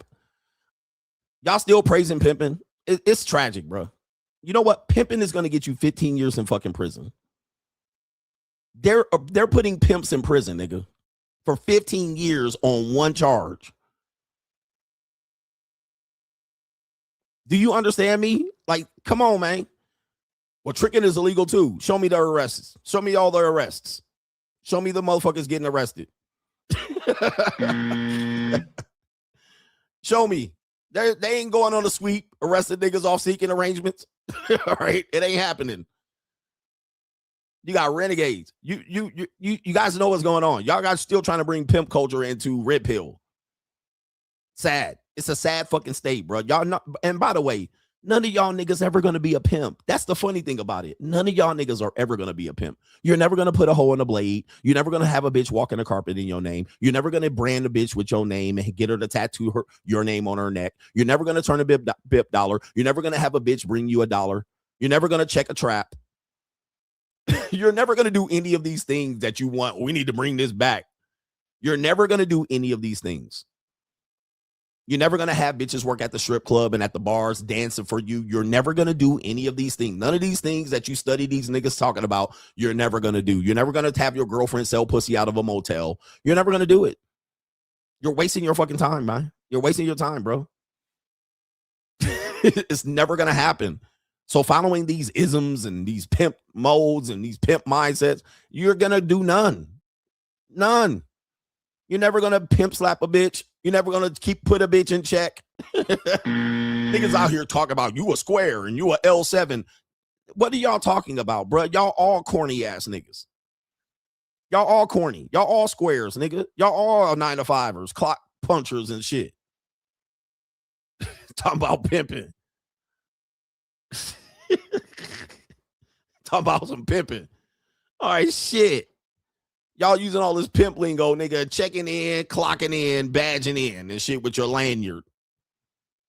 This shit is pathetic, man. The red pill space is a fucking pathetic space of men. Really, their only method of winning is for some reason believing they can control women. That's it.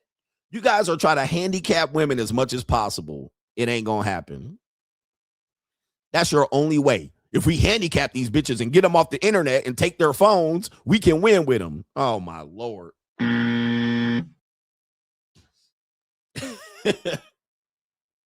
What? You talk about Mission Impossible. These bitches are wild horses out here. Let them run. You ain't checking no bitch today. None of you. None of you. You ain't controlling them. You ain't taking their phone out of their hand. You ain't cutting off their access to Instagram or OnlyFans. You're not cutting off the goddamn family law court from them. Come on, man. Where do I end? Where do we stop the bullshit?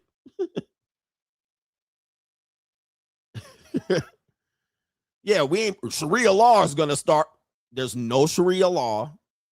By the way, if Sharia law is here, y'all niggas getting your hands and your head chopped off, and possibly your wiener.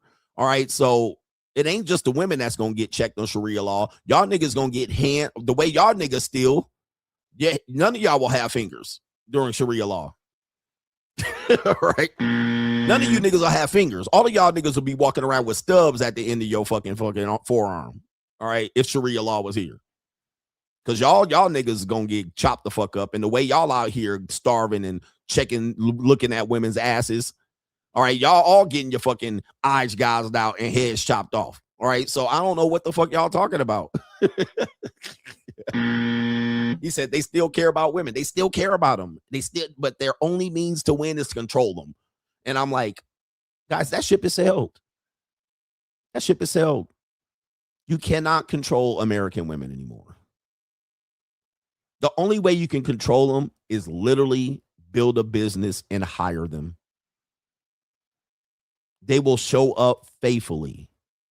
A colored woman is going to be late every day, but she's going to show up to the job and tell you what she ain't going to do. That's how you control women. Build a business around them bitches. The second way you control women is to build a product that you can sell to them. That's it.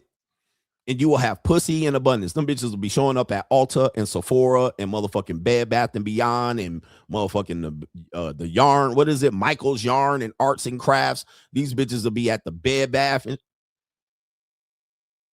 you show up to a motherfucking job and rent out an office floor and then put 5 work benches in that bitch. And 20 women will apply for the job by noon. And you will tell them bitches, this is what you going to do, bitch. You got 15-minute smoke break. Be back. You got a 45-minute lunch. We're going to put the food truck out here. Be back at your motherfucking desk. And they will show up. Aye, aye, Captain. That's how you control women today. Put their ass to work like the wage slaves they are. They'll show up faithfully and loyal. Sit there for 15 years clicking the mouse. All right? Over and over. Click, click, click, click. Doing the same repetitive shit. Over and over again. You give them a 50-cent raise every quarter per hour, and them bitches will show up with a boiling pussy sitting in the seat, just percolating. Pussy's in the chair. Other than that, it's a wrap for the majority of men. It's a wrap. There's nothing else that y'all can do. It's gone. It's gone. Bye-bye. Okay.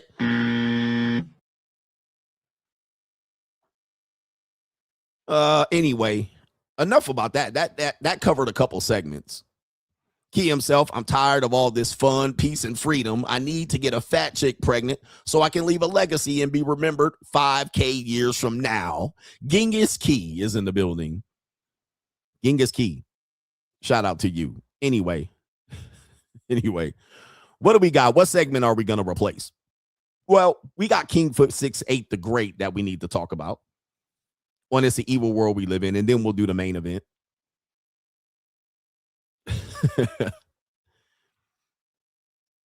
Watch out nutting in them Mexican women because they'll get pregnant on you. So watch out. If you nut in any fat chick, she'll get pregnant. Fat women are fertile for a reason. All right. And plan B doesn't work. You got to give them bitches 3 tranquilizer plan B darts to make it work. All right. But if you nut in a fat girl, you asking for a baby, especially if she's Mexican. All right, just to let you know, you asking for a baby. Even if she can't get pregnant, she'll fucking have a baby. She could be 50-year-old. You nutting a fat Mexican woman. It's you having a baby. You breathe next to a Mexican female. She pregnant. Poppy, I'm pregnant. Bitch, I ain't do nothing but talk to you on FaceTime. How you pregnant? It's yours, Poppy. What I do? It's yours, I'm sure. All right, shit, I ain't even touch you yet. All right, she just.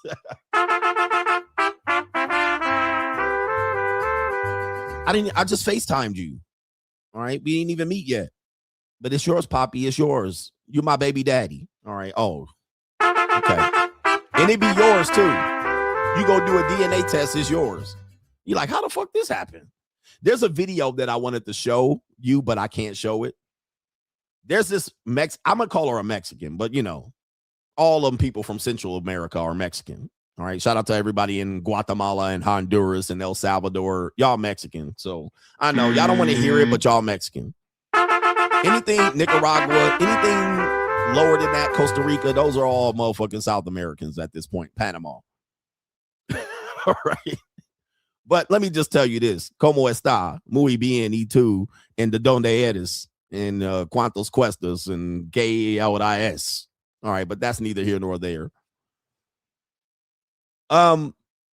There's a video of a Mexican woman in a grocery store, you know, one of them goddamn bodegas.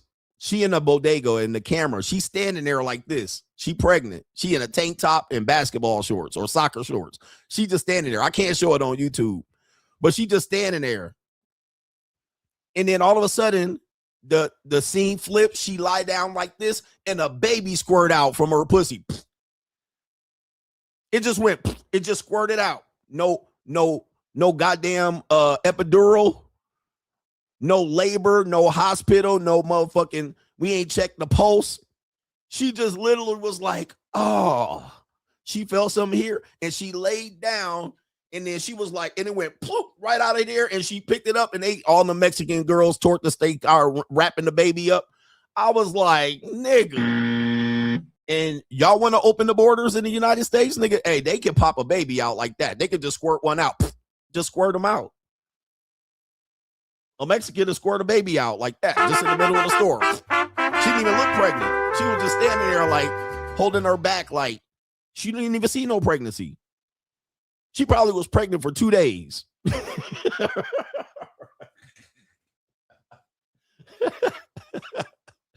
All right. She was pregnant. She wasn't even 9 months pregnant.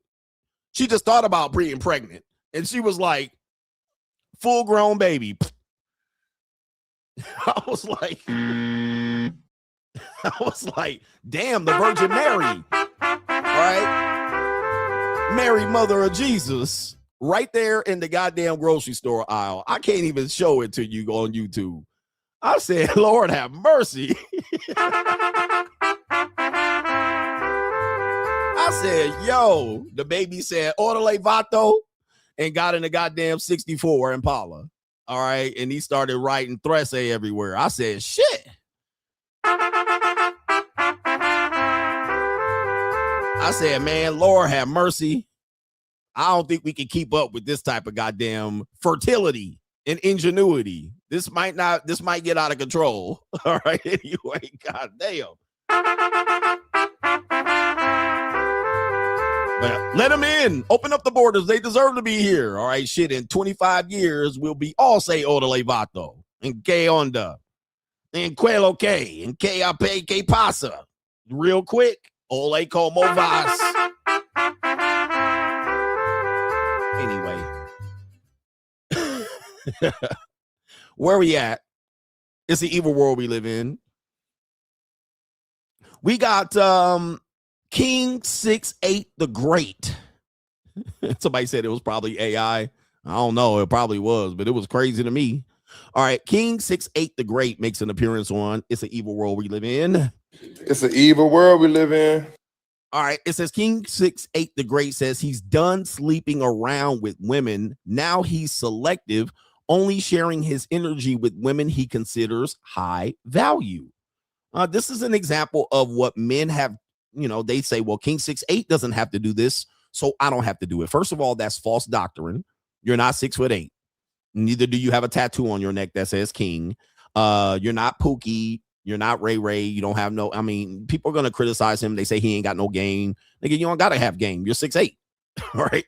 But he's also trying to come in here and say, I'm turning over a new leaf. I fucked a lot of women. He probably got a body count in the way in the triple digits, maybe closer to 1,000. Shout out to Walter Fresh. All right. And he's got a big titty sister over there. Look at them titties up there. Sitting nice, yeah. Want to bite, yeah. So let's see what King 68's saying about he wants high quality punani. Nah, I'm very picky. Okay. I just, I just feel like, I really believe in King energy, and I believe that, when you the volume's low. Sorry about that. You're exchanging energies with people. So I'm big on All right. The female's energy. All right, he's saying the aura, the energy. I'm big on energy. He's just saying that. He just wanted to nut on her titties, really. But let's continue. Aura, what she like her mindset. She a strag, but that's neither here nor there. Set on life, you know, if she's vibrating more positivity than negativity. All right, anyway, we don't give a fuck what he talking about. All right, anyway. I mean, he's saying a whole lot and saying not enough. All right, so what he's saying is the energy, positivity. If she's not bringing this, he wants more higher value women. Now, do you believe him? Do you believe him? Do you believe that's what he wants? Do you believe that he has fatigue? One thing that happens is people have dating fatigue. Whether you have abundance with women or you struggle with women, you're going to face fatigue. You're going to face, like, you get a lot of sex, it's going to be empty. Okay? You got women lined up Monday, Tuesday, Wednesday, Thursday, Friday, Saturday, love. Then you're just going to be like, this and that. And then when you get to the point where you realize they'll do anything for 250, 300, 400 bucks, you're like, shit, I got 100 here. And then you're going to be like, oh, boy. Do you believe that? Do you believe that what he's looking for? Or is he just saying that because he's facing scrutiny? Right? He faces scrutiny based on what he's promoting. You know, what happens is even rappers have to do this. They're like, you're promoting violence. We're not promoting violence. We're just the CNN of the streets, right? So then you have to come up with some sort of cope. The fact that you're not promoting violence. It's the fact that you actually said, I'll bust a cap in your ass on the song. Oh, we're just saying what the other guys say on the street. We're just reporting. All right, this type of shit, cope. Is he coping? Is he saying that just because he got that big titty girl over there with the wig? What is he saying right there? All right, what is he saying? Is he fatigued? I mean, yeah, it gets pretty bad. Like a lot of guys out to the passport bros, they'll just go passport missions and come back and don't have to fuck nobody because they lost their mind when they went to Pattaya. They went to Bangkok. They had 2-3 women a day. I had this video of this old white man talking about he went to the Philippines and he was like, I took 24 women. Like you could get laid just going overseas. You could go to Colombia and line them up 3 per day. The hotel people would be like, damn, nigga, breakfast, lunch, and dinner. All right. So passport dudes just go over there for 2-3 weeks, lose their mind, and come back and be like, I got enough pussy. It can work 3 more months and then they'll take another trip. Because you can literally do that. That's peace leave fatigue, right? Peace leave fatigue. And so maybe King 6'8", what happens is when your balls are drained, you're like less motivated. You're like, man, all of these empty broads and these airheads and these strags. It's just like enough dealing with their energy. Feminine energy takes a lot of energy. That's why I have the money, energy, attention, and time where I say all men pay. Because if you don't think you're going to be around a woman and your energy's not going to get dragged down like a goddamn cell phone battery playing YouTube all night, you don't think you're paying with energy, you don't think women are not succubis, just having a woman around drains your energy. Then your balls empty. You like, so if you have an abundance of women and you're dealing with their energy, what women like to do, they like to talk and they like to share and they'll tell you their life story and where they're struggling, not just dry begging, but they're just like, hey, they're going through this. And she said that, and my cousin went this, and my aunt got arrested, and we're taking care of the kid. You just be like, oh my Lord. You don't get energized when you're hanging around with women. You get depleted. Your battery getting drained. You're like, God damn, listening to her talking and blah, blah, blah, blah, blah, blah, blah, blah. And the reality is you don't even want to hear none of this shit. All you want to hear is this. This is all you want to hear. Then after you bust a nut, you be like, I don't want to hear anything. I want to hear silence. I want to hear bacon crackling tops. Okay.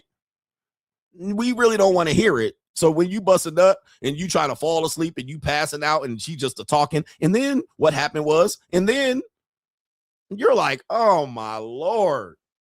You don't even want to look at him. You don't even want to look at him no more. You looking at her all ugly and shit, hair looking all crazy, standing up. You're like, what the fuck is this? What was I even thinking? What the fuck was I even thinking? What was I even thinking? She was good looking about 15 minutes ago. Now she's way less good looking. She's way less good looking. Like you don't even want to touch them no more. She touch you, you be like, what you touching on me? She be trying to French kiss you. You be like, it's all moist. You be like, I don't know, French kiss me now. She be like, look at this. And you don't even want to touch the pussy no more. You looking at the pussy like, what is that? Like, what is that? That thing's disgusting. Put that thing away. All right. 15 minutes before that, you was, kissing her, tongue all in her mouth. Ah! Right. You was licking her legs, licking the inside of her legs, sucking her toes, licking her earlobes. You was all in her, all on top of her, spitting on her, exchanging spit, licking on this and that, putting this and that, D to A to P to D. You was loving on her. You was grabbing her stomach rolls and kissing them and spitting on them and licking it. You was all over it, touching it with your hand and cuffing it. All right, after you bust, you be like, ugh. You be taking your hand. You're like, oh, you be in there washing your hands. God damn shit, all nasty mucus and shit all in there. You washing it off. You come back out, look at this bitch. You like, damn.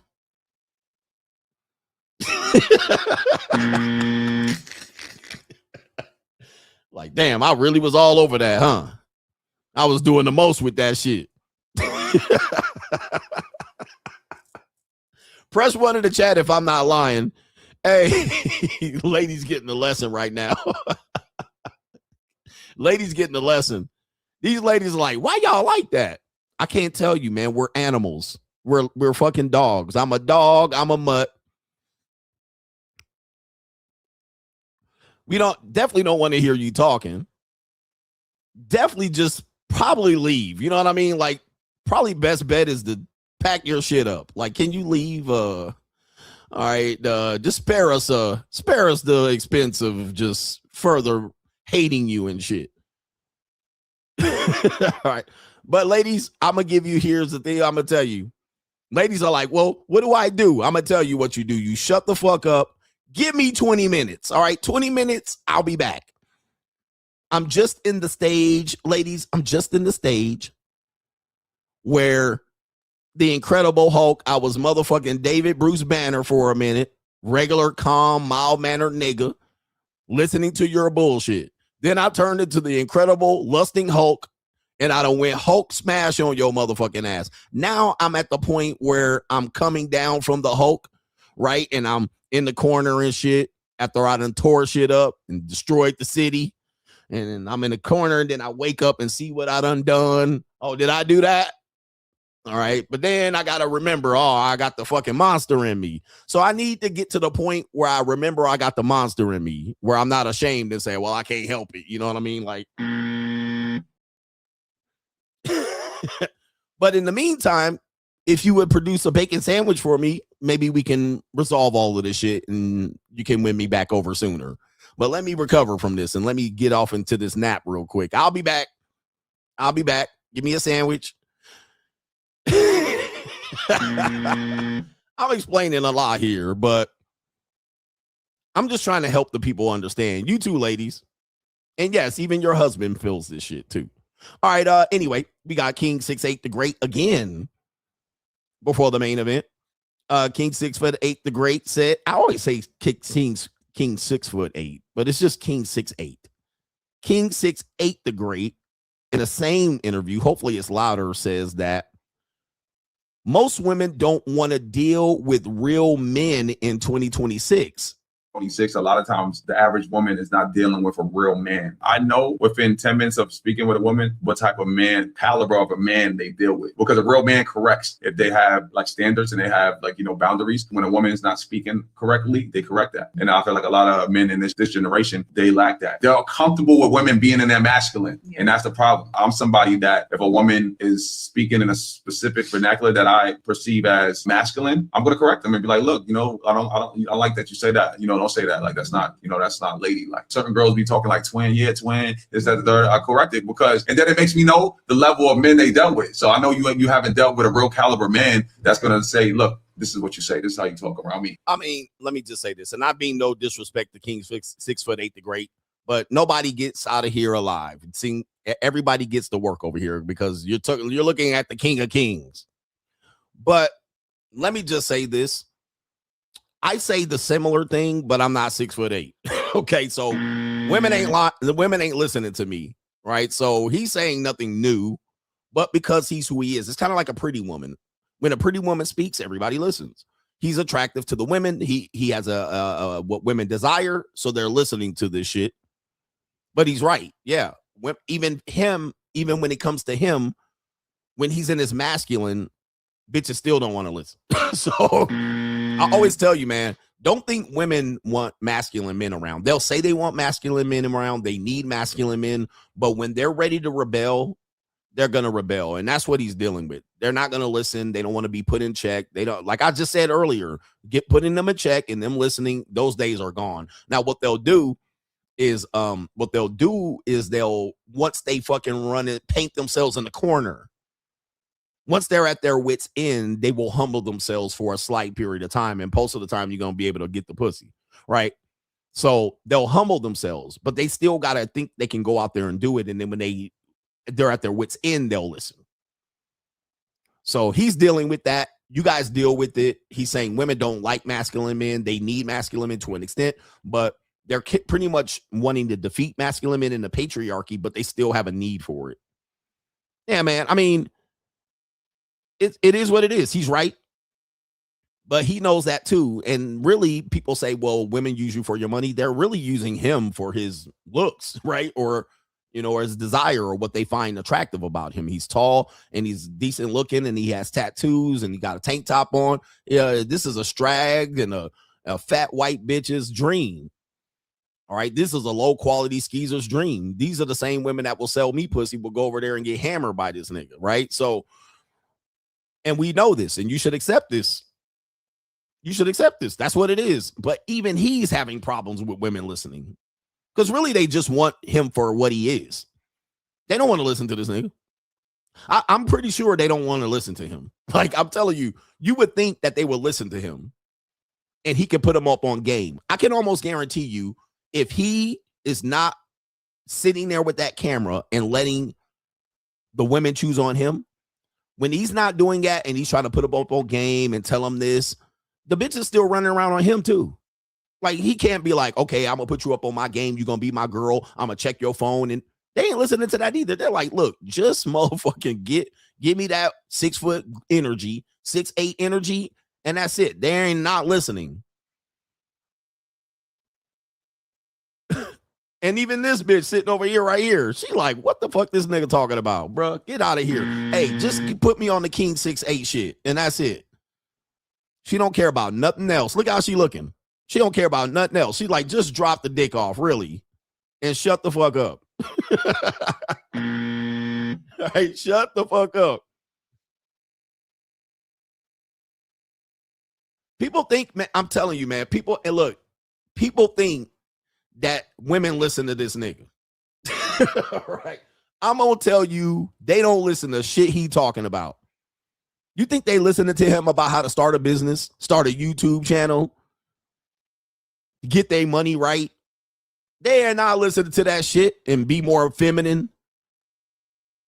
I can guarantee you 100% they ain't listening to nothing this nigga saying. Okay, let's put it like this. If you had the finest woman you could possibly fuck, would you listen to anything she got to say? Right? No. You're like, I don't care about all that. Open your legs up like a field goal post. Who cares? The fuck you talking about? Nobody cares. I guarantee you women don't listen to him and be like, yeah, be more feminine and dress like this. They ain't listening to this nigga. All right. Look at her. She like, just put your dick in my mouth. All right. She don't care. And she's like, just let me be around you. Let me soak up the status. Let me get on the internet. Let me get in your videos. That's all she cares about. Look at how she looking. If he said one day, I want you to be the right woman for me. Look, remember, these hoes don't want to be saved. They just want to be hoes. Let me be feminine to me. Let you be my girlfriend. I'll take you here and there. She ain't listening to the shit he talking about. Don't ever think that just because you got looks, height, status, that they gonna listen to you. Yeah, she want to get a baby out of this nigga. None in my pussy so I can have your baby. Give me some views and some followers. Right? That's what she's thinking. Give me some views and followers. That's it. Put some baby in me and let me get that child support. and let me get an future NBA kid. She not hearing nothing. Somebody says she a corn star. So don't ever think that you're going to get to a situation. Like, very few men get to a situation where the women just sitting there listening. Even if she's sitting there listening, it's a small percentage of what she does. She's only going to listen when she's really up shit's creek. Other than that, she's going to be like, I'm going to do what I'm going to do. I'm going to do what I'm going to do. All right. Oh, my phone is going crazy right now. I got an issue. All right. But let me see here. Shout out to King 6 Fake the Great. Let me see here. We got this story right here. I guess this is an evil world we live in. And this is football star Ryan Hollywood Adams. Okay, Ryan Hollywood Adams. All right, so sorry, Ryan Hollywood Williams. I'm Hollywood Adams. You guys don't know who he is. He is a football player for the Alabama Crimson Tide. He actually was one of the youngest football players in the NCAA, or what they used to call the NCAA. They call it the FBS now. And he's a burgeoning star, future NFL draft pick for sure. He's 19 years old. He's aged 2 years and a year. I don't know how that happened. Right. But he is definitely making millions of dollars on NLI, I'm pretty sure. NIL. It used to be NLI. That's another, this we're going way back. He has now proposed marriage to this woman. So we talked about sports stars. Typically, men, this is why you young men, you guys got to go through the struggle. When you go through the struggle and you go through the free agent lifestyle and you struggle with women, what you will find is you will see women for who they really are. You'll see them and you'll see the nature. You'll get stung a couple times. You'll get snake bitten, right? You'll get stabbed in the back. You'll get decapitated because you don't have anything and it's a struggle. And then you get something and you're like, oh, when I didn't have nothing back then, you didn't know me. Now I'm hot holes all on me, right? So you'll have perspective. Well, the sad part is when you start off life winning, you don't experience a lot of backstabbing because bitches be in your face like King 68, the Great. They showing you the best. They auditioning. They trying to get in line. So he's never got snake bitten. So what'll happen is he'll get a girlfriend that does everything. She'll even get a girlfriend that'll let him cheat on other girls. And so he's like, this the best girl, man. She does this, she does that. She lick here, she lick there. She swallows my kids. She licks my toes. She cleans me up after I nut. This the best. She bakes me bacon sandwiches. She gives me sex, silence, and sandwiches. Shout out to Dr. Thunder. She like, this is great. This is why you guys got to go through the struggle. Because you're going to get Travis Huntered. You're going to end up in this situation here. Now, the sad situation is this is another Brittany Renner situation. She's 25 years old and he's 19. Now, in our world, for some reason, if a man dates a 19-year-old as a 25-year-old, hell, I'm doing it at 50. So I'm really a disgraceful nigga to the world. But you guys are 25 and y'all date a 19-year-old woman. They will call you a medophile. They'll call you Epstein and Epberg. They will call you crazy shit. No 25-year-old nigga need to date a 19-year-old. But she's 25, damn near going on 26. He's 19. She literally went to school, graduated, double back, and came back and got the nigga. Okay. Yep, his frontal lobe developed, hers developed, his ain't. They would be calling them all, he's a child, he's a baby, he's still a baby. But because the nigga can catch a football, he's an adult all of a sudden. Okay, but here's the kicker here. Here she is right there. I love you. And shout out to this couple here. No shade. We're just saying here. Here he is right there. There's a young man. He's handsome. And she looks to be Caucasian here. She looks to be Caucasian, if I'm not mistaken. Where the white women at? But she might be a mulatto. This one, several pictures, I can't really tell if she's a Caucasian. And he really in love with her, man. Shout out to this couple here. But I'm going to show you another picture. It shows her she's a mulatto. I don't think she's 100% Caucasian persuasion. So looking at this picture, she looks a little bit more mixed right there. You see this picture right here? She looks way more mixed. So she might be a tragic mulatto. And you know, niggas in the South, they weak for light-skinned broads. They weak. Niggas in the South see all them blackies. They never used to seeing light-skinned women. So red bones and light-skinned women, they get a pass. Whereas in the West Coast, light skin don't mean that much. Almost everybody mixed. We see white people and Mexicans. We see Russians and goddamn Serbians. We see a whole bunch of shades of people. All right, we see U's, olive skin U's. Like, light skin don't mean that much on the West Coast. On the South, light skin is everything. So them niggas will do anything. They get a light skinned girl, well, she light bright, almost white. Them niggas will give up their whole life for a goddamn light skin, because all them blackies running around back in Baton Rouge. All right, you get you a light bright yellow bitch in Baton Rouge, you won life. All right. You won life. But in the West Coast, everybody goddamn light skin. Even the dark skinned black people are light skinned. So it ain't no big deal on the West Coast. I see light bright bitches all the time. All right, but all right. So anyway, you can see what happened. He put that light skin on her. And look at this nigga's teeth, man. He's showing teeth. Okay. Niggas always gotta show they teeth. He got teeth is out. He can't do it because this is currency in the South. I got a light skinned bitch. Oh my Lord. That's better. See, also in the South, dating white women is still kind of passe. It's done more and more these days, but it's still tougher because you're around a lot of black people. So you got to you really got to answer for why you date white women. When you in California, you don't have to answer for dating white women. Like, it's normal. It's very normal. Like, it's only a few pro-black, giddy black niggas somewhere in Watts that'll make a big deal about you dating white women. Even black women that date white dudes in West Coast, it's like, whatever. Ain't no fucking big deal. We don't have to answer the niggas with our dating selection here. But when you're in the South, you have to bring that white woman through the whole goddamn Baton Rouge. All right, there's a lot to explain. But when you're in the West Coast, you live in North Hollywood, you don't got to explain why you got a white bitch. You don't got to explain. So what niggas do, since they can't really date white women because they mammy and they grandmammy still live alive there in Baton Rouge, what they got to do is get something close to motherfucking white, which is a light-skinned broad, a yellow bitch, hot yellow, red bone. So they get as close to white as they possibly can. All right, so this is what this nigga done. Look at what you done, nigga. All right, but here's the sad part about it. Allegedly, this woman is 25 years old. I'm not going to tell you her name, but it says she allegedly groomed the Bama wide receiver, Ryan Williams. She met him when he was 17. Remember, I said he started playing college football when he was 17. He literally was the youngest player, one of the youngest players in the NCAA.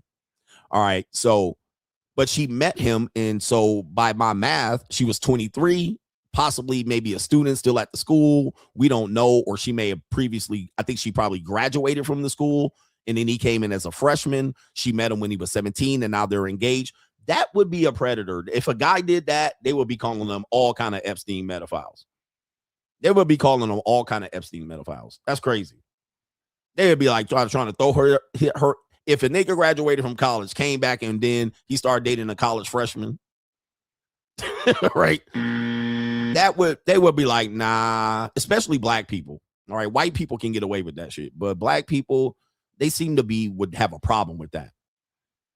Now, here's the kicker. She's a single mom. Damn. Oh, the humanity. Damn, nigga. She got a kid already. Probably by one of them football playing ass niggas that was at Alabama. Wow. She's a single mammy. Say it ain't so, my nigga. Ryan Hollywood. You don't deserve the title of Hollywood, brother. She's a kid. She got a kid, y'all. Yes. Somebody said this is worse than the Travis Hunter case. And wow. And I'm gonna tell you, man, she's a good-looking girl for sure. She good looking. But damn, son. You just got engaged to, at the age of 19, a single mother. Man, you had your whole life ahead of you, nigga. You can create your own legacy in kids, man. I don't get it. I don't get it. And we all know what's going to happen, man. She going to divorce this nigga. We already know, bro. He's 19. There's no way he's ready for marriage. That's what they would tell women. Because people, when I say he's not ready for marriage, women are like, you never know. He could be ready. Okay, find me a 19-year-old woman that's ready for marriage right now. I'll wait. Hey, you feminists, all you women, She too young to get married and have kids. Okay, find me a 19-year-old girl right now ready for marriage. Bring her to me pronto. Okay, if I told you niggas I fell in love with a 19-year-old girl and I'm ready to marry her, what'll happen? Y'all would be like, she ain't ready. You grooming her. You see what I'm saying? You see the double standard? You see how they talk out on the side of their neck? So he's 19. He's all of a sudden ready for marriage. He's ready to marry a 25-year-old single mother. Y'all letting that slide? He fixing to get shown. She about to get half off this nigga. Wow. Terrible, man. Atrocious. Good luck to him, man. But that is a bad way to start off your NFL career. All right. That is a bad way to start off your internet career. The hypocrisy. Oh, he could be ready. He could be mature. He's in love. The hypocrisy. None of y'all bitches will be out here vouching for a 19-year-old to get married, 19-year-old woman to get married right now. Not a single one of you shady ass hoes, right, would be telling you the 19-year-old girl should marry a 26-year-old nigga with kids.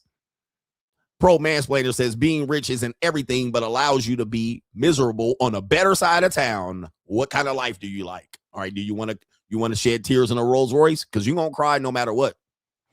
Life gonna humble you, nigga. Do you want to cry in a mansion or do you want to cry in a motherfucking hovel? What do you want to do?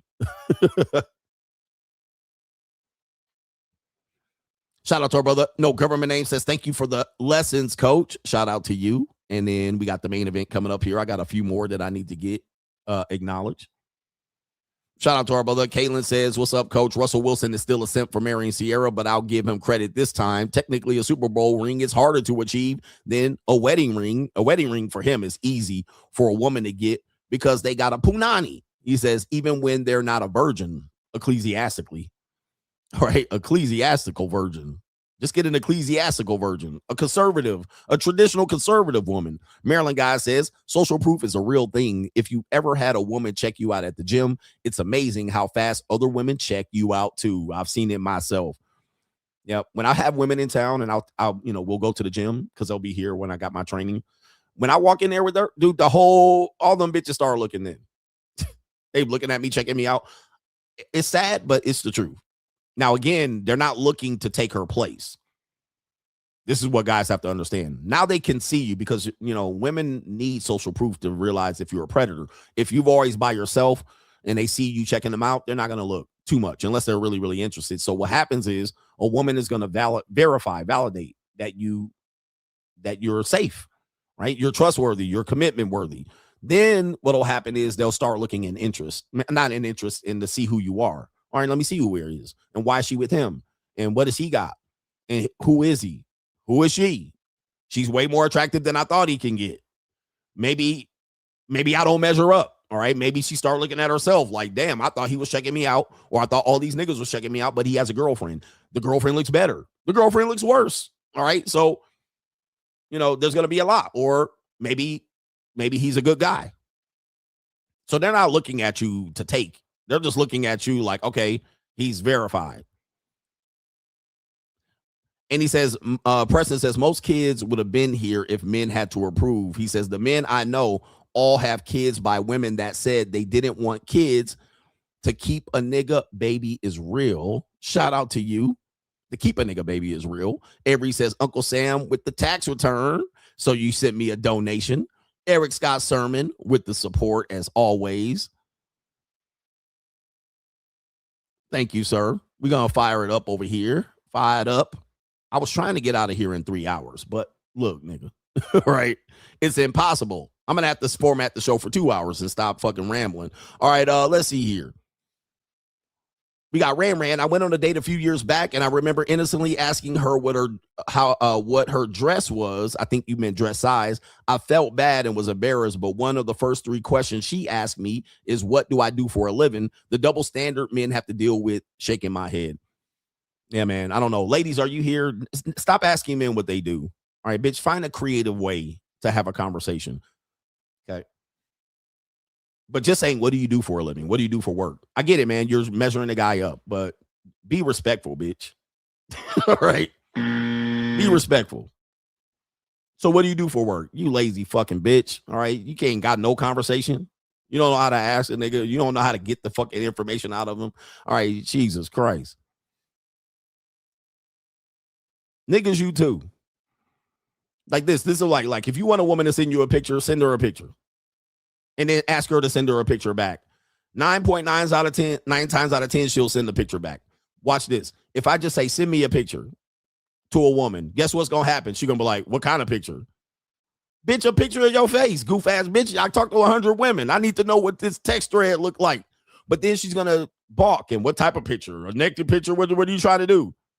So what I do is I send a picture of myself and say, send me a picture from my contacts.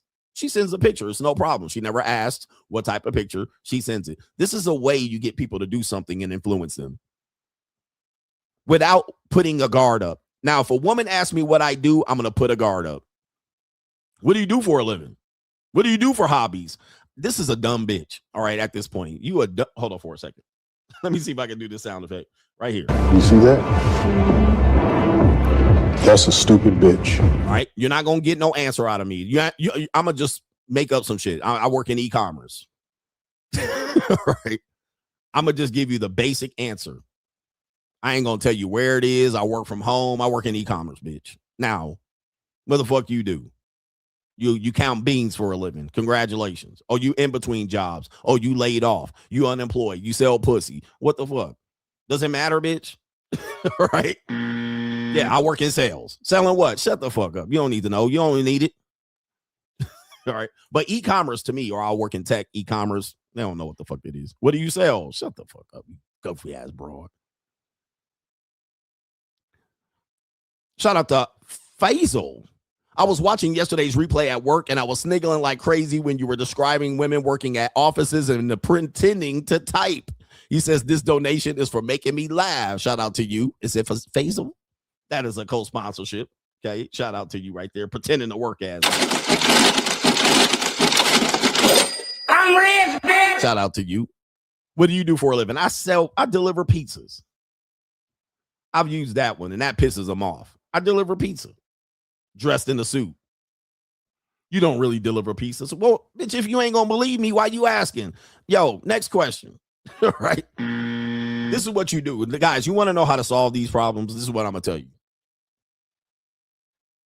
All right. This is when these niggas, dudes don't want to spend money. I'm gonna tell you, man, money is very influential. Oh, we shouldn't buy women drinks. And I get it. You shouldn't buy women drinks. But what I'm saying is, like, women you don't know. So when they start talking about that, you just do this. You just take their drink, push it closer to them. Why ruin a good night? Are you here to have fun? Toast. Cheers. Then you drink. The bitch is going to drink. All right, anyway.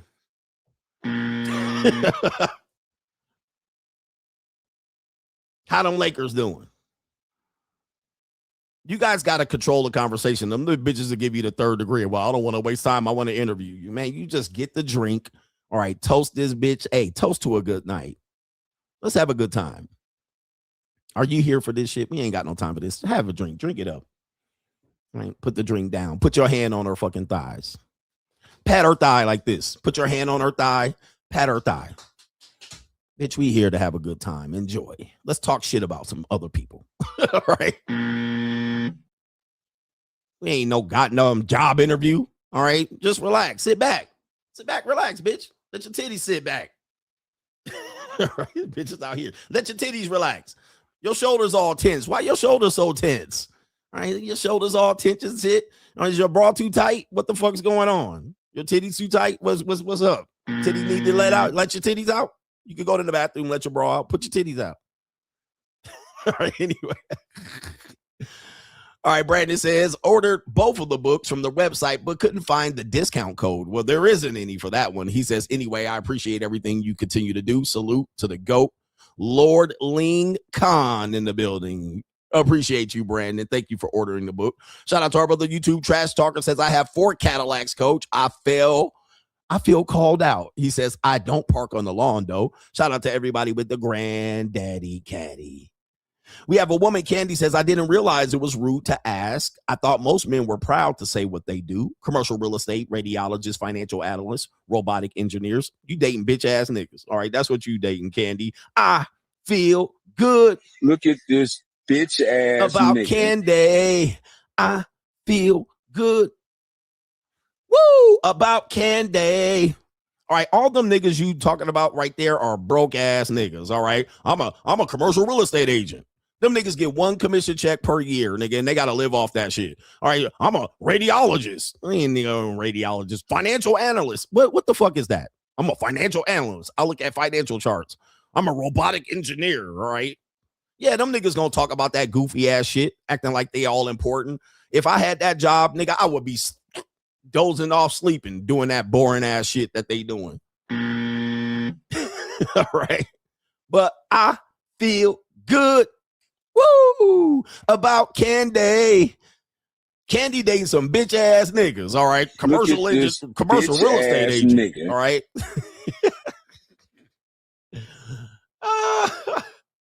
All right, shout out to all my guys. I'm just bullshitting. Nah, hey, man, if you a motherfucking robotic engineer, shout out to y'all, boring ass niggas. All right. All right, I got my pencil pocket protector and I got a badge. Here's my work ID. Do they show you your work ID, Candy? Candy. I'm a commercial real estate agent. Do they show you their work ID? I work for Keller Williams, ass nigga.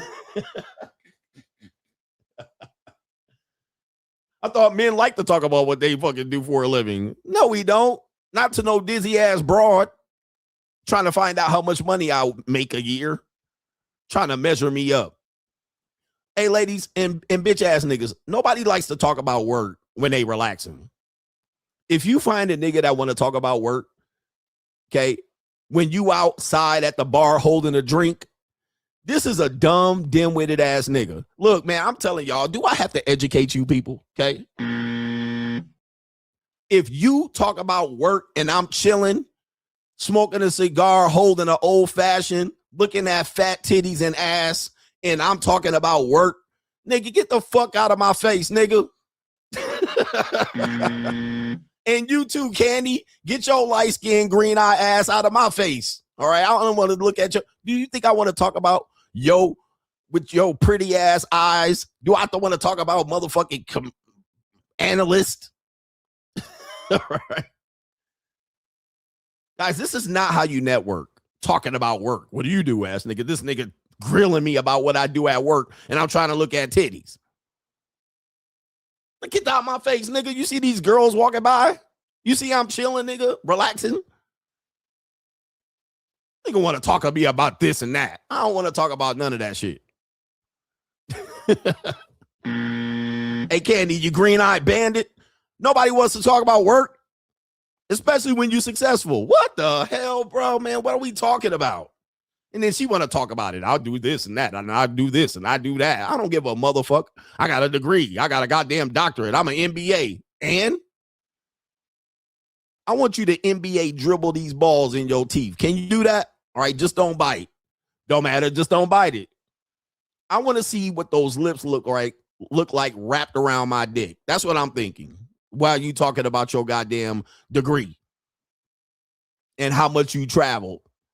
What do your lips look like wrapped around this meat sausage? That's what I'm thinking about. But I'm trying to tell you, ladies, this is what all men are thinking about. They just can't say it.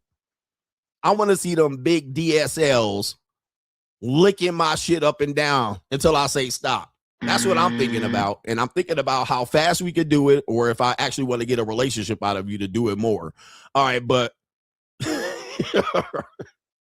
and what are you thinking? And maybe we could have a connection based on your fucking boring ass job that we're talking about. Just shut the fuck up, bitch. I don't want to talk about work.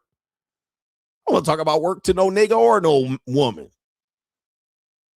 Niggas see me, hey, you're a YouTuber. You talk about this in relationships. Can I ask you a question about a relationship? No, nigga, I'm outside chilling. I don't talk about your bitch who don't give you no dick sucks no more. I don't talk about your failed fucking career. Nigga, I got a course, a book. Nigga, go buy my shit and get the fuck out of my face, nigga.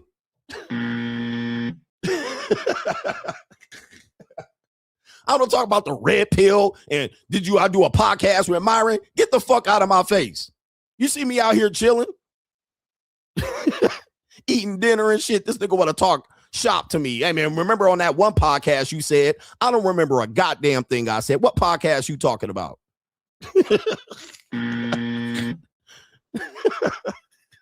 Niggas telling me, oh, remember that one time you said? I don't remember nothing I motherfucking say. I just say it and move the fuck on. Now, y'all be watching it on repeat. I don't remember. I don't remember shit. All right, this the shit that's in my head, and I'm just blah, blah, blah, blah, blah. All right, I ain't keeping track.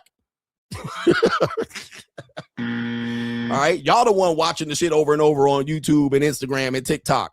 Hey, that one video you posted on TikTok, nigga, I can tell you, I don't remember. I don't know what video you talking about, nigga. This is what I do. I watch the video once. Oh, I can post that. I'll post it on TikTok and close the app. All right, and march the fuck on. All right, like I don't remember that shit. I don't even look at the comments.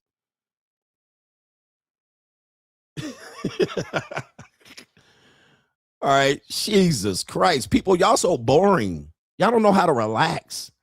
You don't have no conversation skills, nothing. All y'all can talk about is hobbies and jobs. And here's the thing, man. Now I'm gonna go overtime. I'm gonna tell you something. If your identity is what you do for work, or if you measure other people by what they do for work, you'll never know the people, number one.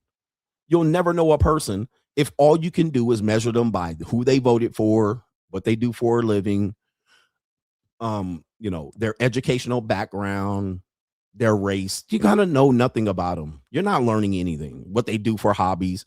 This is nothing, number one. Number two,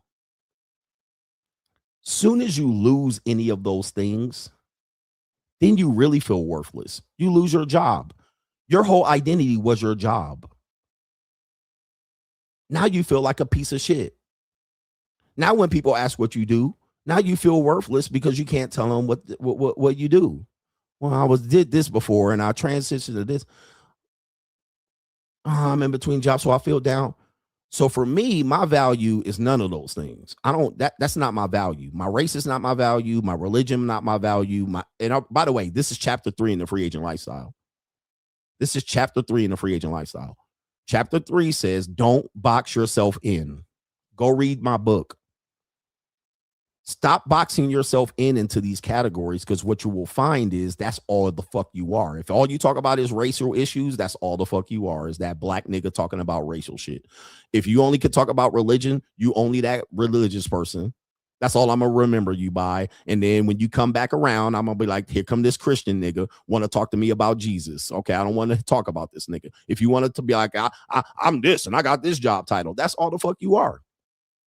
Soon as you lose all that shit, soon as I prove Christ ain't real, soon as I prove that you a broke bitch ass nigga and you a black nigga and you don't matter, soon as I take that shit away, soon as they fire you and lay you off your job, you a no goddamn body. Who are you without that? Who are you without that? Are you somebody without all that shit? If I took all that shit away, who the fuck are you? Okay, because all of that shit can go away. That's number one. Or I could just minimize the importance of it. I don't care about that race shit. Get the fuck out of here. I can minimize the importance, and then who are you? Now, here's the thing, and I want you to think about this. Who are you other than the name your parents gave you? Do you know who you are? Who are you other than the name your parents gave you? Because most of y'all don't know who you are past the name your parents gave you. Hi, my name is Candy Williams. Who the fuck is you? Who the fuck is Candy Williams? All right. What does that say about you? I don't know. Is that your Kuta Kente? Who the fuck are you? Who is that? Tell me who that is. You don't even know who the fuck you are other than your goddamn name. Like, you're nothing. That's nothing, nigga. Look. If you go to prison, you're no longer Candy fucking Williams. You're literally a number. So I can take that away too. That could be taken from you. When you go to university, that's taken away from you. Nigga, you a student ID here. You go to the admissions office. Hi, I'm Candy Williams. They be like, what's your student ID? See? Who are you? Can you explain who you are without naming your name, without trying to tell me what your motherfucking job is, where you were born, your religion, your race. No, most of you guys can't do it. Most of you guys have no value outside of those things. And that tells you who the fuck you guys ain't. That's why y'all bitch ass niggas. That's why y'all nobody. Soon as I take all that shit away, you're nobody. Okay? You're a nobody. You're a nobody.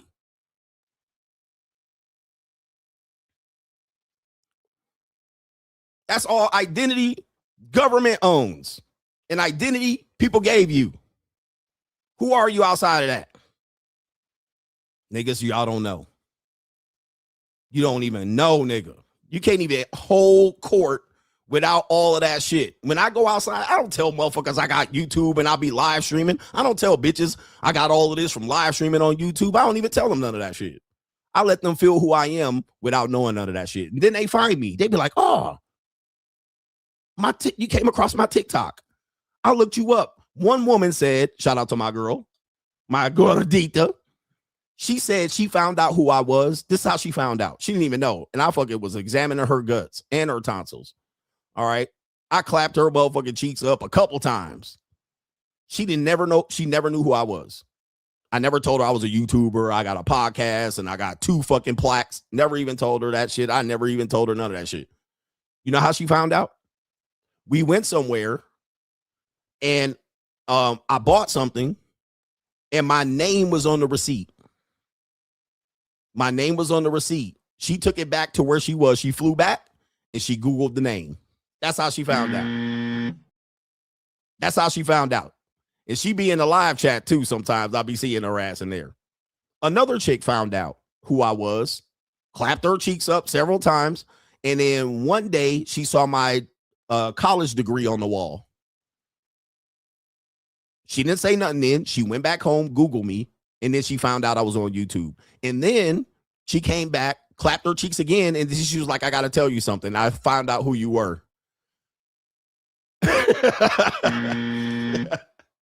All right, so that's how I do it. I'm like, you're going to know me without having me tell you all that. I don't have to tell you all that.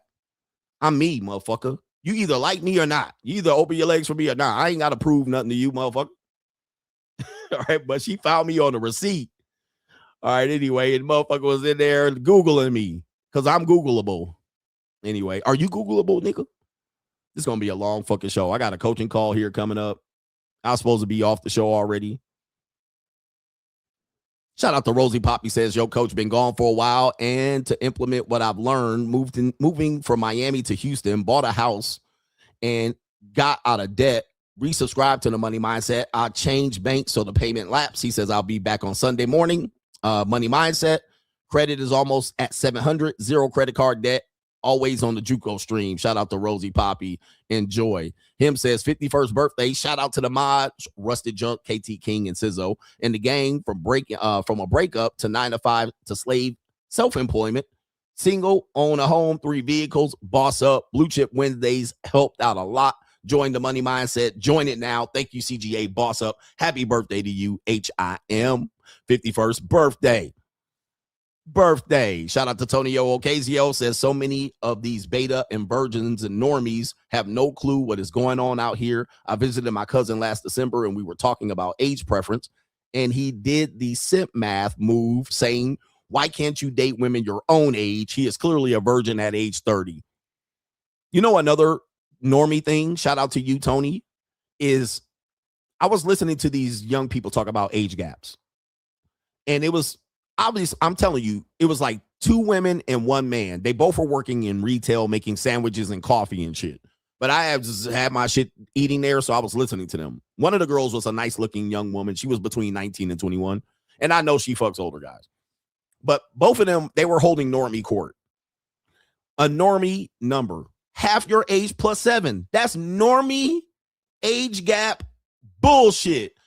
That has nothing to do with anything but normie bullshit. And the guy was like, they were talking about age gap and what's appropriate. And the girls were hemming and hawing. And I was like, bitch, I'll bend your ass over for a couple of $100. Shut the fuck up. But I wouldn't date a guy normal it is. So he was like, well, what's appropriate is half your age plus 7. All right, bro. Like, okay, what if I'm 80? Okay. That means 47. All right, what the fuck is y'all talking about, man? This is the dumbest, non-scientifical bullshit you could ever hear. Date somebody your age, half your age plus 7. This is dumb, normie bullshit. Right? Dumb, normie bullshit. Soon as you do some shit, half the time y'all gonna end up with a minor, niggas. What the hell? There's no science behind that. It's absolute garbage. And I hear normie niggas talking about that shit all the time. Well, half your age plus 7. This proves how fast normie shit spreads. What's the scientific data behind half your age plus 7? Okay. There's no normie science behind that. There's no science behind it. It's just bullshit. This is normie bullshit. Okay. Anyway. Shout out to Big Boss Man says, are you considering about making a book, Men Are the New Women? Oh, yeah, I should do that. He says, if anyone makes that quote, they probably have to give you money for sure. Yeah, but then they'll say I stole it. JC says, the Dean, the great boxer dude, just had the worst 48 hours of his life. He just got verified KO by an ex-UFC fighter. Yeah, I was going to share it, but then I realized. Okay, shout out to you. And Blue Baggin says, where is this boy's daddy? That single baby mama going to be the biggest beneficiary of his first couple NFL contracts. He gets the Lamont, you big dummy, stepdaddy award. Step dummy. Speaking of, You big dummy. all right. Speaking of, let's get to the main event. All right. Main event. All right. I do have an intro for this, but I have to move shit over here and then I'm going to start closing windows. Let's just do the bell. Okay, here we go. Main event. All right. Proof that single motherhood is a choice. Most of the things in your life are a result of the choices you make. You make 20 decisions every day that impact your future. All right. They're very, very small decisions. Like, I'm not going to go to work today. All right. And then you do that over time. That pretty much is going to set you back. You lost your income, but it's going to be harder to recover. Right. But you have 20 decisions that you make on a daily basis, at least, that impacts your future. But what people think is they can make these mistakes over and over again and make bad decisions and then still get the same outcome as a person that has lived an intentional life. One thing that we hear is that single motherhoods are victims. They're princess warriors. They're victims of a bad guy who didn't take his responsibility, which is simply not true. Single mothers overwhelmingly make the choice to be a single mother, either by picking the wrong person, which is a highly women have consequences with their anatomy. They picked the wrong person, or they were having fun and let a nigga nut up in them. And all of a sudden they decided to carry the baby. Right. Her body, her choice. She chose to deliver the baby. Now, I'm not here to debate whether they should do that or not. What I'm saying is the choice to have the baby is a choice. Right. So now, if what happens is a lot of people defend the fact that the father who is absent or not present is the wrong parent, and that the good, righteous, virtuous parent, the parent doing right, is the person that is present. Well, that's not true. A person that is absent could actually have a bigger impact. A better impact than a shitty person that is present. Okay. So being present doesn't mean that's good. Being present and making the kid live through struggle because you chose the struggle doesn't mean you're the better parent. Actually, keeping a kid away from a parent that could probably do better. He lives in a better neighborhood. He living better, but you take him to child support court because he's doing better so that the kid can stay with you and you collect a child support check. That's an example of being present, but being the worst parent. Okay, why not make the kid live with the dad? The dad is obviously living a good stable hood. He's financially recovered. He's remarried. He lives with a new wife. He has new kids. Let the punk ass kid that you have go live with that family, and you can go fuck off. So when I say women make this decision and then play the victim, well, it's the truth. And we got several videos to back this up. And fuck yourself if you don't understand it. I don't care, bro. I'm not here to debate. I'm never here to debate being ecclesiastical. All right, I'm gonna say my shit and I'm gonna walk off like motherfucking Barry Bonds. Right? You can agree or you can disagree, but you can fuck yourself if you think I'm gonna try to explain myself. All right, I'm gonna be thorough in my explanation so you understand my opinion, and then I'm gonna go do whatever the fuck I want in the meantime. So here we go right here. We have a woman that says the hardest thing I've ever done wasn't being a mom. Okay, you know what? We're not gonna play her yet. I'm not going to play her yet. We're going to start with the hard conversation. Okay, so we have several single mothers here that have stepped up to put on the Al Gore's internet what they're going through as a struggle. She says single motherhood has so many layers. It requires levels of maturity, emotional awareness, and lots of presence from one single mom to another. Heal those wounds so your little one doesn't feel it in those tough conversations. Here we go.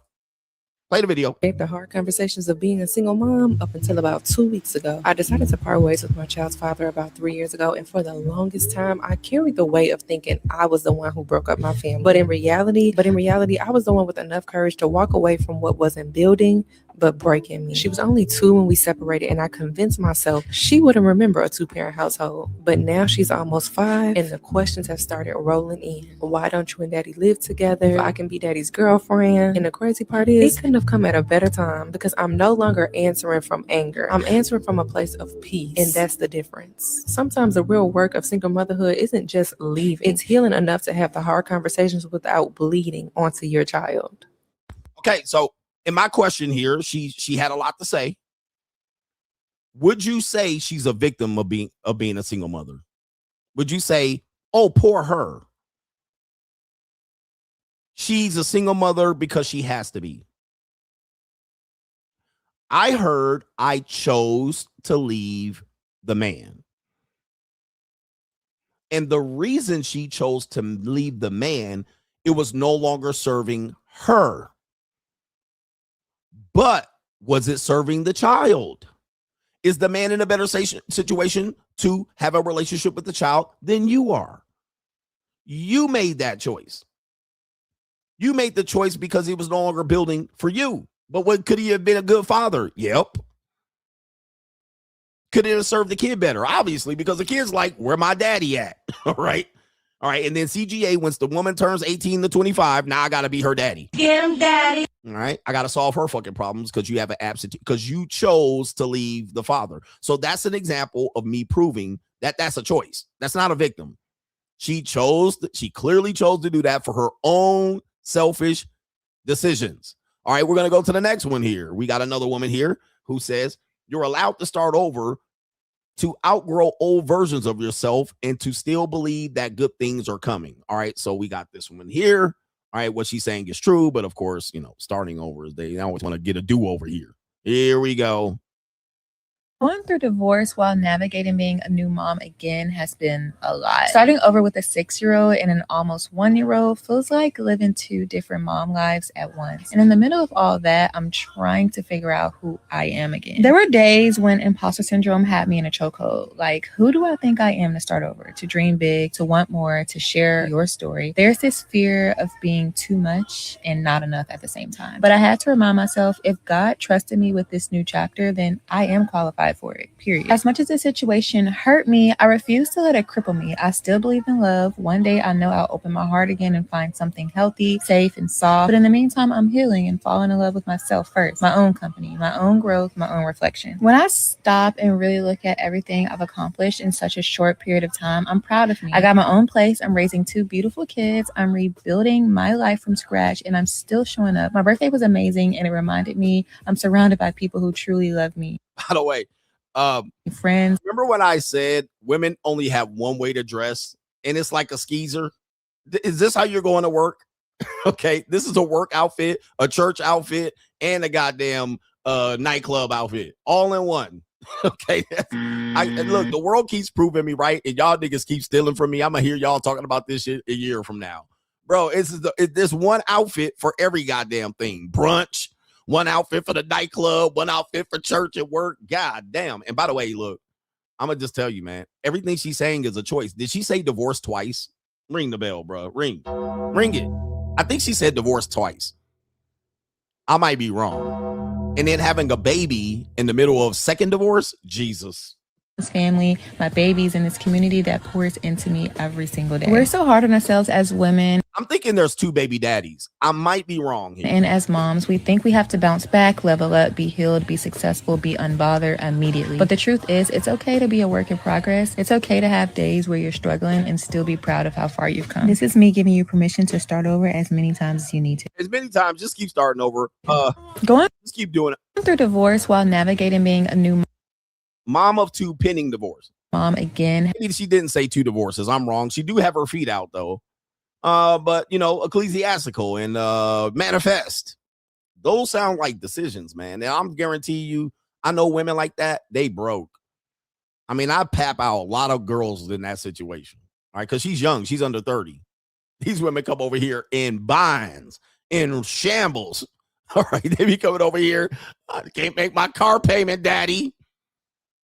All right. All right, I'll help you out this time.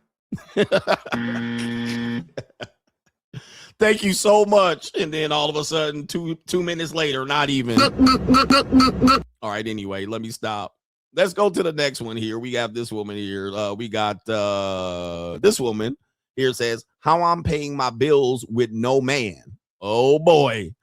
You thought I was lying, but here we go. How I'm paying my bills with no man. Been almost 60 days since my baby daddy ran off with his little dental hygienist. So here's how I've been surviving as a newly single mama with no help. First off, I've been doing Instacart after these kids go to sleep. Made an extra $300 last week alone. No cap. Then, y'all, I get paid to test dating apps. $50 each time. I just make profiles, swipe for an hour, write a little review. Found his trifling ass on 3 of them already, but this the one that got me together. I'm literally getting paid to test iPhone apps while I'm watching his Netflix that he forgot he still got me on. Tryfreecash.com. Be paying me $500 a month just to download apps and play with them for a few minutes. Getting this bag while using his password, that's what I call karma. And my favorite, I've been selling his video games one at a time on Marketplace. Made $240 so far. GTA really just paid for our groceries this week. Now, if you comment Mama Hustles, I'm going to put you on to something crazy I'm doing next month that's about to pay for my new car. Cause I got the pussy for the money. Let me guess if what you that got is. The money for the pussy. Let me guess what this next thing you're going to do. Let me guess what. You're going to go see Coach Greg Adams. You're going to be in Coach Greg Adams' DMs. What are you going to be doing? I'm pretty sure I know. Let me guess. All right, but again, baby daddy. So baby daddy is a choice. That's a choice. All right, we got another one here. These are all single mothers, by the way. I'm telling you, man. I don't know, man. These are all your future wives, I suppose. We have a single mother here. Ecclesiastically, by the way. Because you can be ecclesiastical and marry a single mother. Let's continue here. Funding my life, and that's how I pay my bills. Hey, mama. Yes, you heard exactly what I said. There's multiple men out there that's voluntarily funding my lifestyle. And I'm here to tell you, you don't need one secret sponsor in the background. Because there's a way you can create a whole... Damn, that's a little ass cage for that big ass dog. You need a bigger cage for that dog, man. That is inappropriate. All right. I mean, Nova would never. Nova would crawl up in there, but I would be like, are you dumb? You need a cage about 4 sizes bigger, bro. That is crazy. That is crazy work, bro. That's big as Nova in that little ass cage. Sheesh. System with structure and digital leverage. Okay, so hear me out. Men fund what they enjoy. So all you have to do is build something enjoyable. And I did that with my feet content. Once I found out there was an audience out there that loved pretty feet, I immediately put mine to work, honey. And the strangest thing that you're gonna have to do for a piece of change is wiggle them toes. And me personally, I don't see any harm in that. Nobody is forced. Nobody is confused. Nobody is led on. It just works perfectly. Okay, so we're just looking at the booty. We're looking at the breast. We're looking at her neck. We're looking at her feet. We're looking at her. No, I ain't looking at no feet. Ain't nobody looking at no feet. You're looking at feet? Yes, I'm looking at feet. I did think she was a single mother. She's selling feet pictures, and she says she has 3 men supporting her. But y'all think I'm lying about the monetized dating marketplace, and you be like, why would a nigga pay for a single mom pussy? Well, it's pussy. You know what I mean? He ain't got to take care of it. He just... And she got feet pictures on the internet. Y'all thought I was lying to you.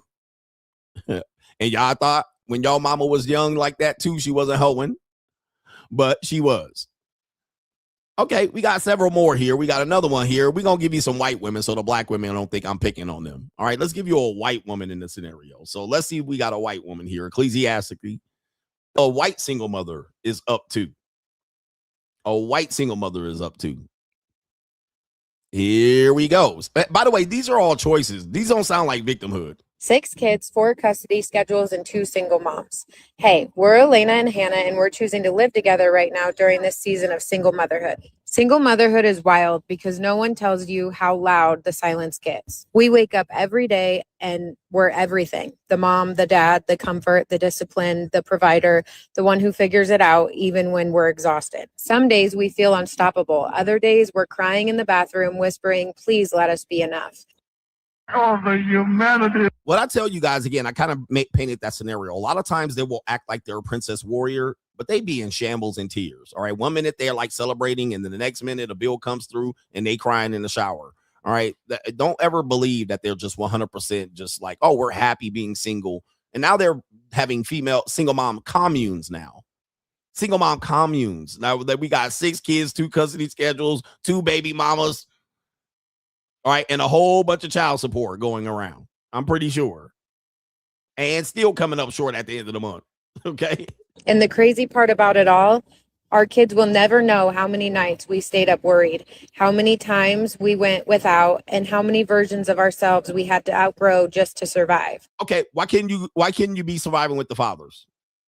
They'll do everything but survive with the father and listen to a man. Like King 6'8" the Great said, they ain't gonna listen to you guys. Don't ever think they listening to you. You can put a baby in them bitches and they'll be like, I don't gotta listen to you.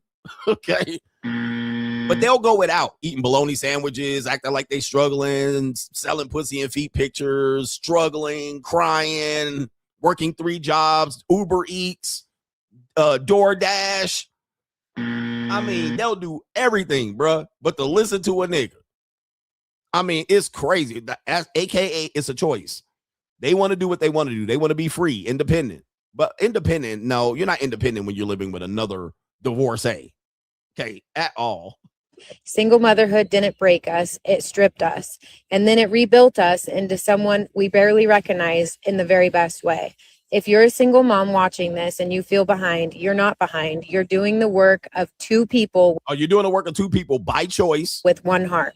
With one heart, by choice. This is choice, y'all. This is not victim. And I don't want to hear they married the wrong guy. Nah, man, where's the custody schedule? I think they have a custody schedule. She said single mom. By the way, if you have a co-parent, you're not a single mom. You're just a mom that's single. All right. You're not a single mom. You have a co-parent. You're a co-parent. You're a half a mama. All right. You ain't no goddamn single mama if you got a custody schedule, a co-parent. All right. And an active father. You just a bitch that's single. Half a mama ass bitch. All right. So anyway. All right. And she had her nasty ass feet out. I bet you the bottom of her feet is blacker than a trillion midnights. We have another single mom by choice, pregnant and single, I believe she said. Okay, pregnant and single. It gets worse. All right, now she's single on the dating app. Let's see what we got here. Pregnant and single. Commonly asked question that I get from a lot of you is, how do you stay so strong? I'm going through something similar. How do you do it? I never quite know how to answer that question because I don't feel strong. I feel super weak. Again, this is an example of when they're acting strong and saying they're strong. They know when they go back and sit in that car and go back home to that cold ass sheets and that lonely ass kitchen and nothing but, they take their kids to their father's house. They're nothing. All right. They sitting here feeling weak and insecure. They acting strong and like they got it figured out, only until they get in front of Sugar Daddy CGA when they open up and they start crying. Oh no, I'm really gonna make it. I just can't figure it out. Okay, I'll heal you. I'll be your father figure. You ain't got no daddy, obviously. All right, but let's at least see if $300 can make you feel better. Okay, thank you. All right, it will. Okay, good. That'll do it. Like right now, I'm sitting in a Target parking lot. I had a great day. I had a great morning. I'm just gonna go get some stuff to bake later, and the feelings, they come and go. And obviously the videos that I post, like the funny little videos where I'm making light of my situation, I'm in those moments feeling good, right? And that's why I take out my phone and record. It's rare that I'm in this state and I'm going to take out my phone and have the energy to do a video or to share that side. I'm just now starting to, because I realize it is helping a lot of people, and I'm all about just being super real and transparent about how I'm feeling, and this is helping me too. Yeah, see, they need help, bro. That's why they be going to therapy and shit and trying to get you in there. They need help. They need to talk and have somebody understand their decision 24/7, and they have to fake it and fake happy for the internet. Yep. I have therapy. I have great people. There's therapy. How did I know, bro? And it's all Jermaine's fault. There's therapy. So not therapy ain't even enough. You got to go out and broadcast to the internet. Okay, moving on, because we gotta shorten this shit up. All right, moving on, bro. This is what y'all worry about. Why these women just want money? Why these women act like this? Why when I cold approach them, they say they got a boyfriend? Stop worrying about these women, guys. Look, they don't even know what they're going on in their head. They need all these other people to try to figure out what's going on in her head. And you think she's making rational decisions when you cold approach her? You think she knows that you think she could determine if you the man or not? These bitches can't even determine who's a good father when they let these niggas nut off in them raw. They have no clue what they're doing. But you think she knows what she's doing when she's rejecting you, and you're taking it, I'm taking it to heart. Why these women? Don't take it to heart. They don't know what the fuck they're doing from day to day. They might say they do, but they don't. Trust me. They don't. Okay, I was walking in the gym the other day, yesterday, and there was this fine ass girl walking in. I was like, "Hey, how's it going?" And she kind of gave me the this creep guy, and I was like, "Don't do that." And I was like, "Don't do that. You ain't got to do me that." And then she later on was like, "Yeah, okay, I understand." She was young girl. She was probably like 24, but she was like walking towards the door, and I was like, "Hey, what's going on?" She froze up and shit like that. Now watch. This is what happened. I have a female personal trainer. When you have a female personal trainer, everybody pays attention. All right. They paying attention to you, and she's an attractive trainer. So as we're moving around the gym, she sees me with my personal trainer, and now she was all, "Hey, hi." She was all open and shit. So the next time the conversation comes up, she was like, "Oh, hi." Exactly. Again, social proof. Now she all open and shit. Okay, he with a personal trainer. He obviously ain't a creep. He got enough money to have a personal trainer ass nigga. Okay. I guess now all of a sudden it's all high. Right? Again, I'm telling you, man, they don't know what the fuck they're going on in their head. What they don't want to do is get raped and killed. That's pretty much, I can determine that's what's going on. They don't want to get violated, raped, killed, murdered, chopped up. But so that's all they're trying to defend. That's all they're trying to defend. Other than that, that's pretty much what's going on in a fucking pea brain. And where to find money. That's really where can they get some money to go to Sephora and Ulta to get a pencil to paint on their face? That's pretty much what's going on in their head. Don't ever take anything other than that seriously. That's just about it. Okay. How to not die, how to not kill, how to not kill herself, and where she can find some money. That's what's going on in their head 100% of the time. Okay. And what does she have to do with the money? Can she get it for free, or does she have to suck a dick? Right. And can she get somebody to fall in love with her goofy ass? That's about the other thing going on here. Can somebody love her dumb ass? Her really, that's it. That's it. That's nothing else seriously going on up there. Okay. Ladies, am I right? These bitches don't want to validate me. Anyway. It says the hardest thing I've ever done wasn't becoming a mom. I guess this is gonna talk about something here. This woman says I don't know. Here we go. I think the hardest thing I've ever done wasn't becoming a mom, wasn't giving birth, wasn't none of that. I think the hardest thing that I've ever had to do, hold on, because I'm not the type to cry on the internet. I think the hardest thing that I've ever gone through is what I'm currently going through right now. And I'm going to try and say this without getting too emotional. What I tell you, bro, they are emotional wreck. Stop taking them seriously, man. They are emotional wreck. They can't handle even just talking to the guy. Have you ever been in there? You try to talk to a woman and I don't even know why I cried. Never cried. Okay, man, we can't have this conversation, bro. Stop having conversations. Stop taking them seriously, man. They kind of goofy. They all over the place, especially when you're more mature and you're older. They do it more to you, all right? Because they're like, I see you as a rock. I really appreciate you. You motivate me. I see you as an inspiration, and you're a father figure. All right, okay. Well, daddy wants his dick sucked. How can we do that? All right, now I can help you out. It's okay. Now, what has she got? What's your hardest decision, ma'am? Because this is still like fresh to me, but I'm making this video because I have a platform and I know that there's women out there probably going through the same thing as me. But I'll say this, the hardest thing that I've ever had to do is deciding whether or not to stay with somebody because of the family that we created or leaving for the benefit of myself. What did I tell you? Hey, man, that is a walk-off home run if I ever had one. Walk-off home run. As I said, single motherhood is a choice. It's a choice. They're the ones saying he left and he wasn't this and that. They blaming the nigga. But all of these women literally just said, I walked off. I left. He was a baby daddy. I want to leave. He ain't served emotional me. He's this and that. They are literally choosing to be single moms. I feel no pain, sorrow for them. None. It's their own choice. They're making that decision. They're forcing the niggas' hands.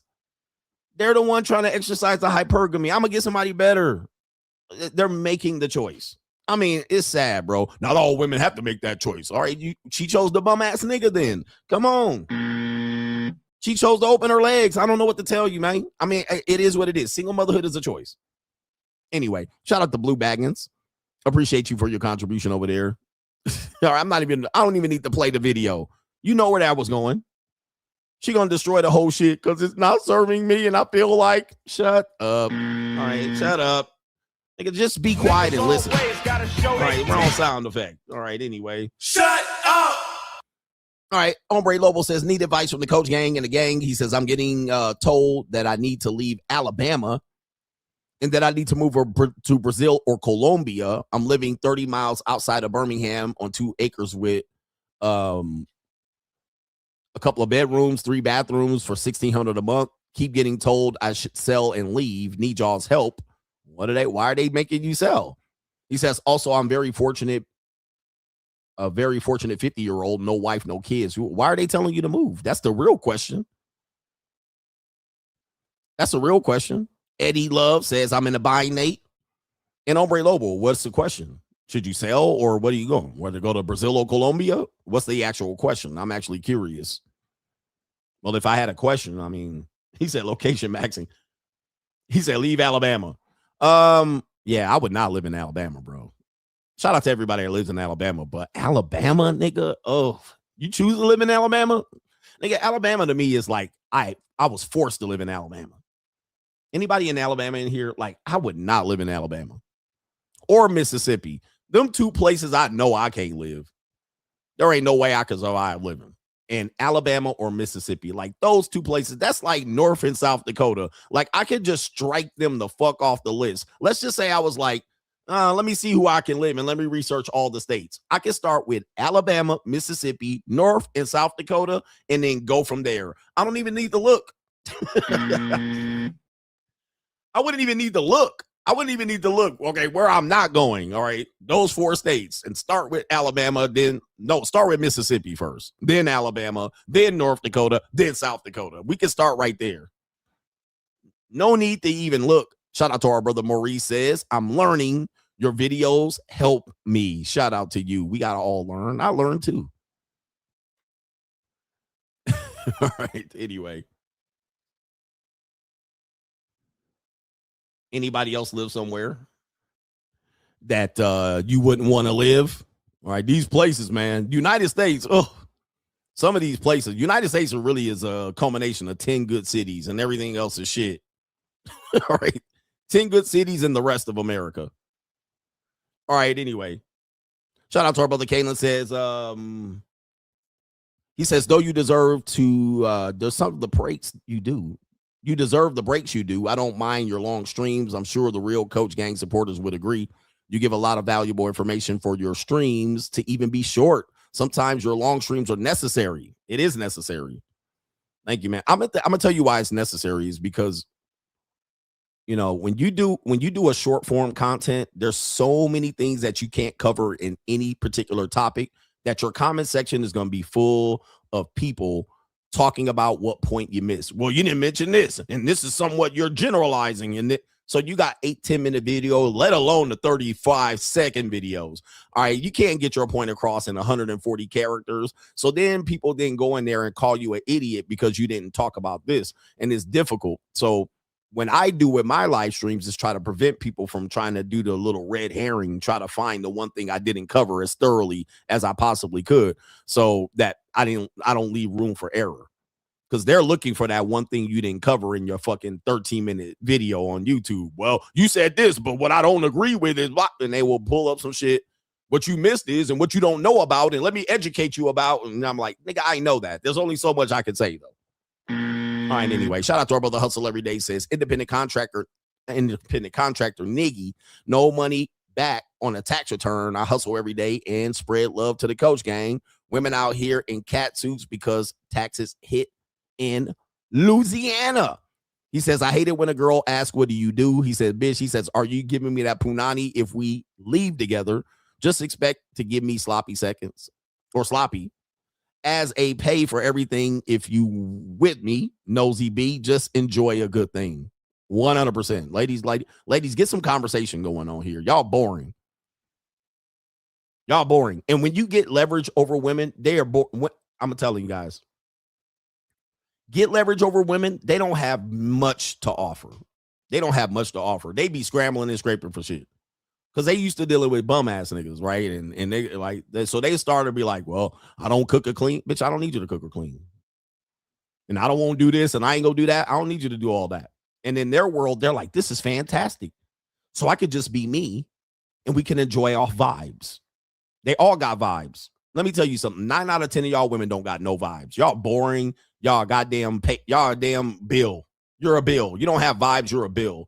So then they're like, this is going to be easy. All I got to do is show up and be pretty. Okay, if that's the case, you ain't in the running for that. All right, you in the running to get nutted in, but you ain't in the running to show up and be pretty. If I wanted a bitch to show up and be pretty, I wouldn't be with you. Okay, all right, I would pay a girl way better than you. All right, so in their world, they're like, I just want to be with a man that let me work my career and come and go on dates with my male friends and my gay best friends and the strags and bitches and go on field trips. And he pay me money for that. And then I don't have to cook or clean. I just have to work around him. That's an ideal situation for her. She think that's hitting the lottery. Oh, this nigga, oh, this is great. And guess what? I'm looking at that be like, you're an empty vessel to me. You don't got nothing but booty cheeks for me. Nothing but booty cheeks. You got nothing. You're bringing nothing to the table. I'm bringing everything to the table. You talking about we could go on vacations together and you could give me a passport stamp and you could take me here and there and to and fro. Like, what is this? This is not an offer. This sounds like a bill. She's like, this is great. This is fantastic. This is the perfect scenario. We will work great together. Them bitches trying to commit. We'd be great together. Right? We could do this often. Right, I could just come over here, do absolutely nothing, watch you cook. All right, warm up food, order Uber Eats. This is great. You clean it up because I don't know where shit goes. You do all the work. I just sit here and be all the vibes. All right, and then you're like, okay, all right, this is gonna last for about a week. I'm just letting you know. Anonymous says, your point about dressing well is right. He says, when I was young and making $30K, I wore one suit every day with a different shirt. He says, it got me in rooms you wouldn't believe, even dated 2 old money white girls. Then, despite not having any money, but I carry myself well. 100%. Guys, look, most of the time people think you have to have money to dress well. It is somewhat the case, but most of the time you don't have to have very many options. You can make, a couple of suits out of a couple of pieces of clothes. And also the bar is low on dressing well. So you don't have to have a lot of money to go purchase things. You just have to have a good tailor, fit into your suit, be in good shape. And what people will think is it's expensive, but all it is you're in good shape, right? You got a tailor and you know how to pick the right clothes that fit your body. And you can put together several outfits. That's it. And people will be like, damn, you look like what you got on is expensive. And you're like, this is a $400 suit.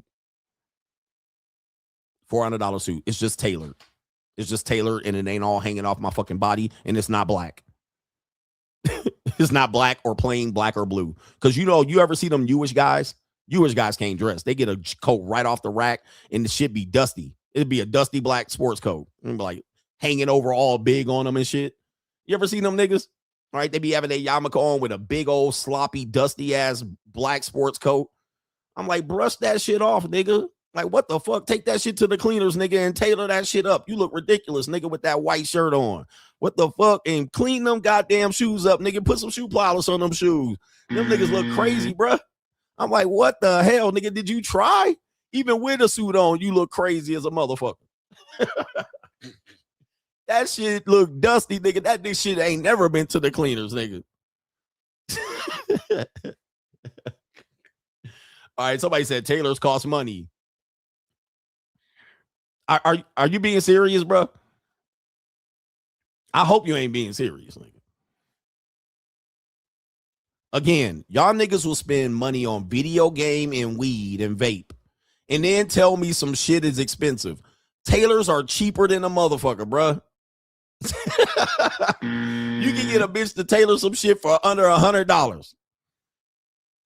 And you only need to tailor it once, nigga, unless you big back niggas keep getting fatter. A tailor is cheap. I know it seems expensive when you're a broke ass nigga or you're a bum ass nigga, but I guarantee you smoke more motherfucking vape and you spend more on vape and video games than you will a tailor. Oh, he meant for the well, I can't say it. Oh, okay. He was talking about for these niggas right here. I'm not going to say what race, what people. We know I can't say He that. talking about for them. Yeah, you right. All right, you're right about them. All right, that's too many shekels. That's going to be too many goddamn shekels, nigga. I'm not going to say what race, what people. We know I can't say that. But for real, bro, man, Taylor, nigga, you know what I mean? Dude, 2 slacks, 3, 2 sports coats. Start off there, nigga. You can get a couple pair. Don't let me do Steve Harvey shit on me. I mean, and I'm telling you, people are going to literally treat you different. They ain't going to be like, oh, he must be somebody. He must be, he carries himself well. They'll be like, sorry, man. Oh, quick story. And I got to go back and find this young lady. All right. So I took, when my second lean was in town, we had reservations, which I thought we had reservations to go sit on the patio and eat at a restaurant at the Bellagio and watch the water show. Well, I made the mistake and I made the reservation for the next month on accident. So when I showed up, they were like, oh, we don't have a reservation for you, Mr. Adams. And I was like, oh, shit. All right. And I looked at my phone. It was literally for the next month. My mistake. Instead of February 3rd, it was for March 3rd. Shit happens. So I go to the next restaurant and this nice, pretty, I don't know. She was Somalian looking bitch. All right. She was a good looking girl, man. Good looking girl. Little tiny thing, curly hair. So I go over there and I was like, hey, do you have a seat? I made a mistake over there. Do you have a seat in the restaurant? I mean, we're already dressed up. We're here. And she was like, no, we're all full. I was like, damn. So I walk away. The Somalian girl comes back. She leaves her table. She leaves her host booth and she comes back. And she was like, sir, she's like, we have a patio seat right here.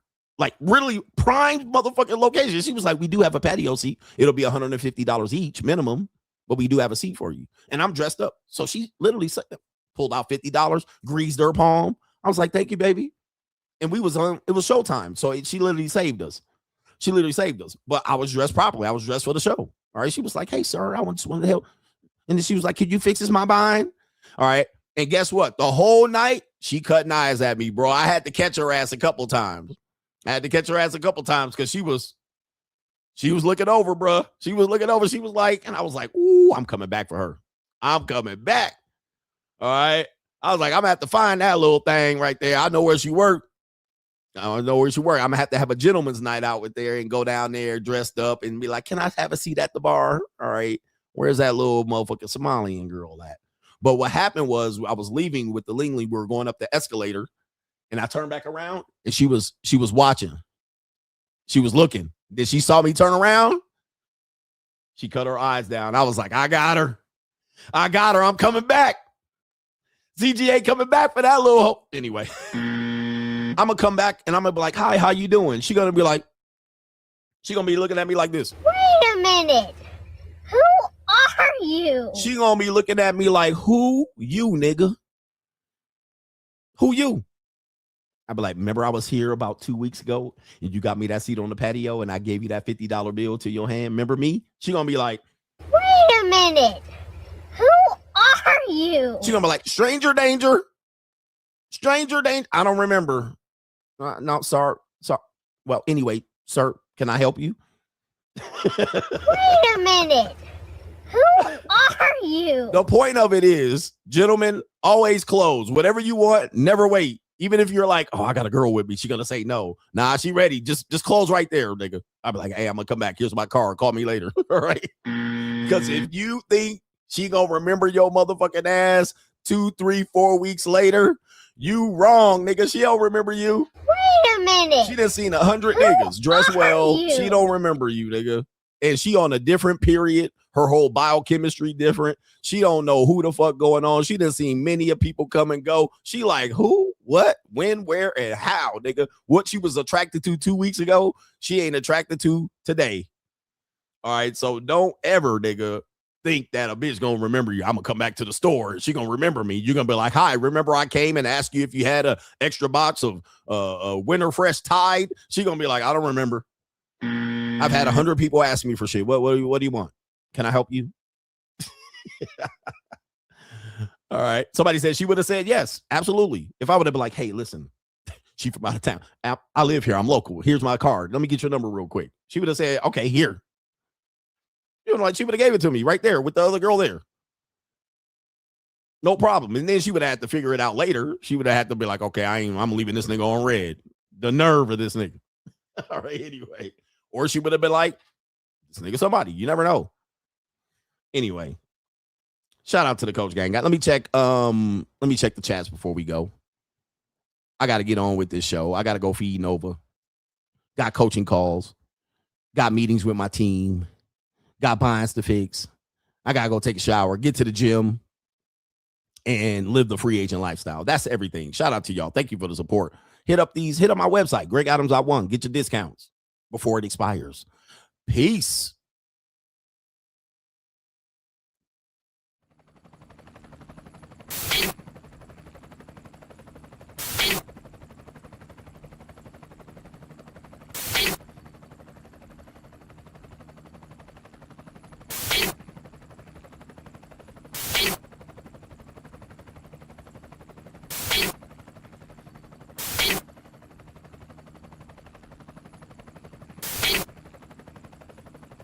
And you're in the Desert Storm bunker with Hollywood CGA.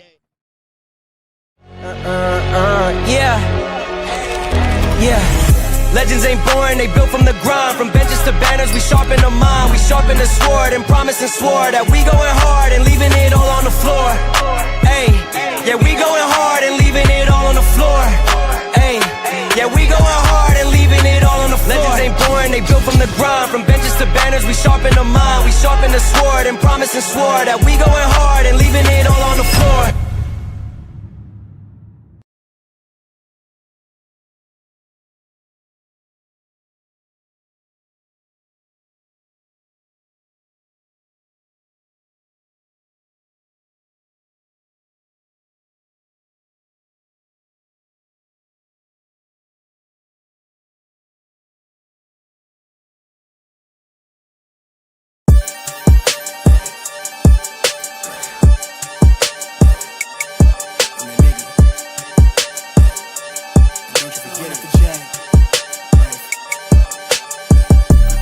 Vibe blowing at the jack, got the loud jumping at the bag.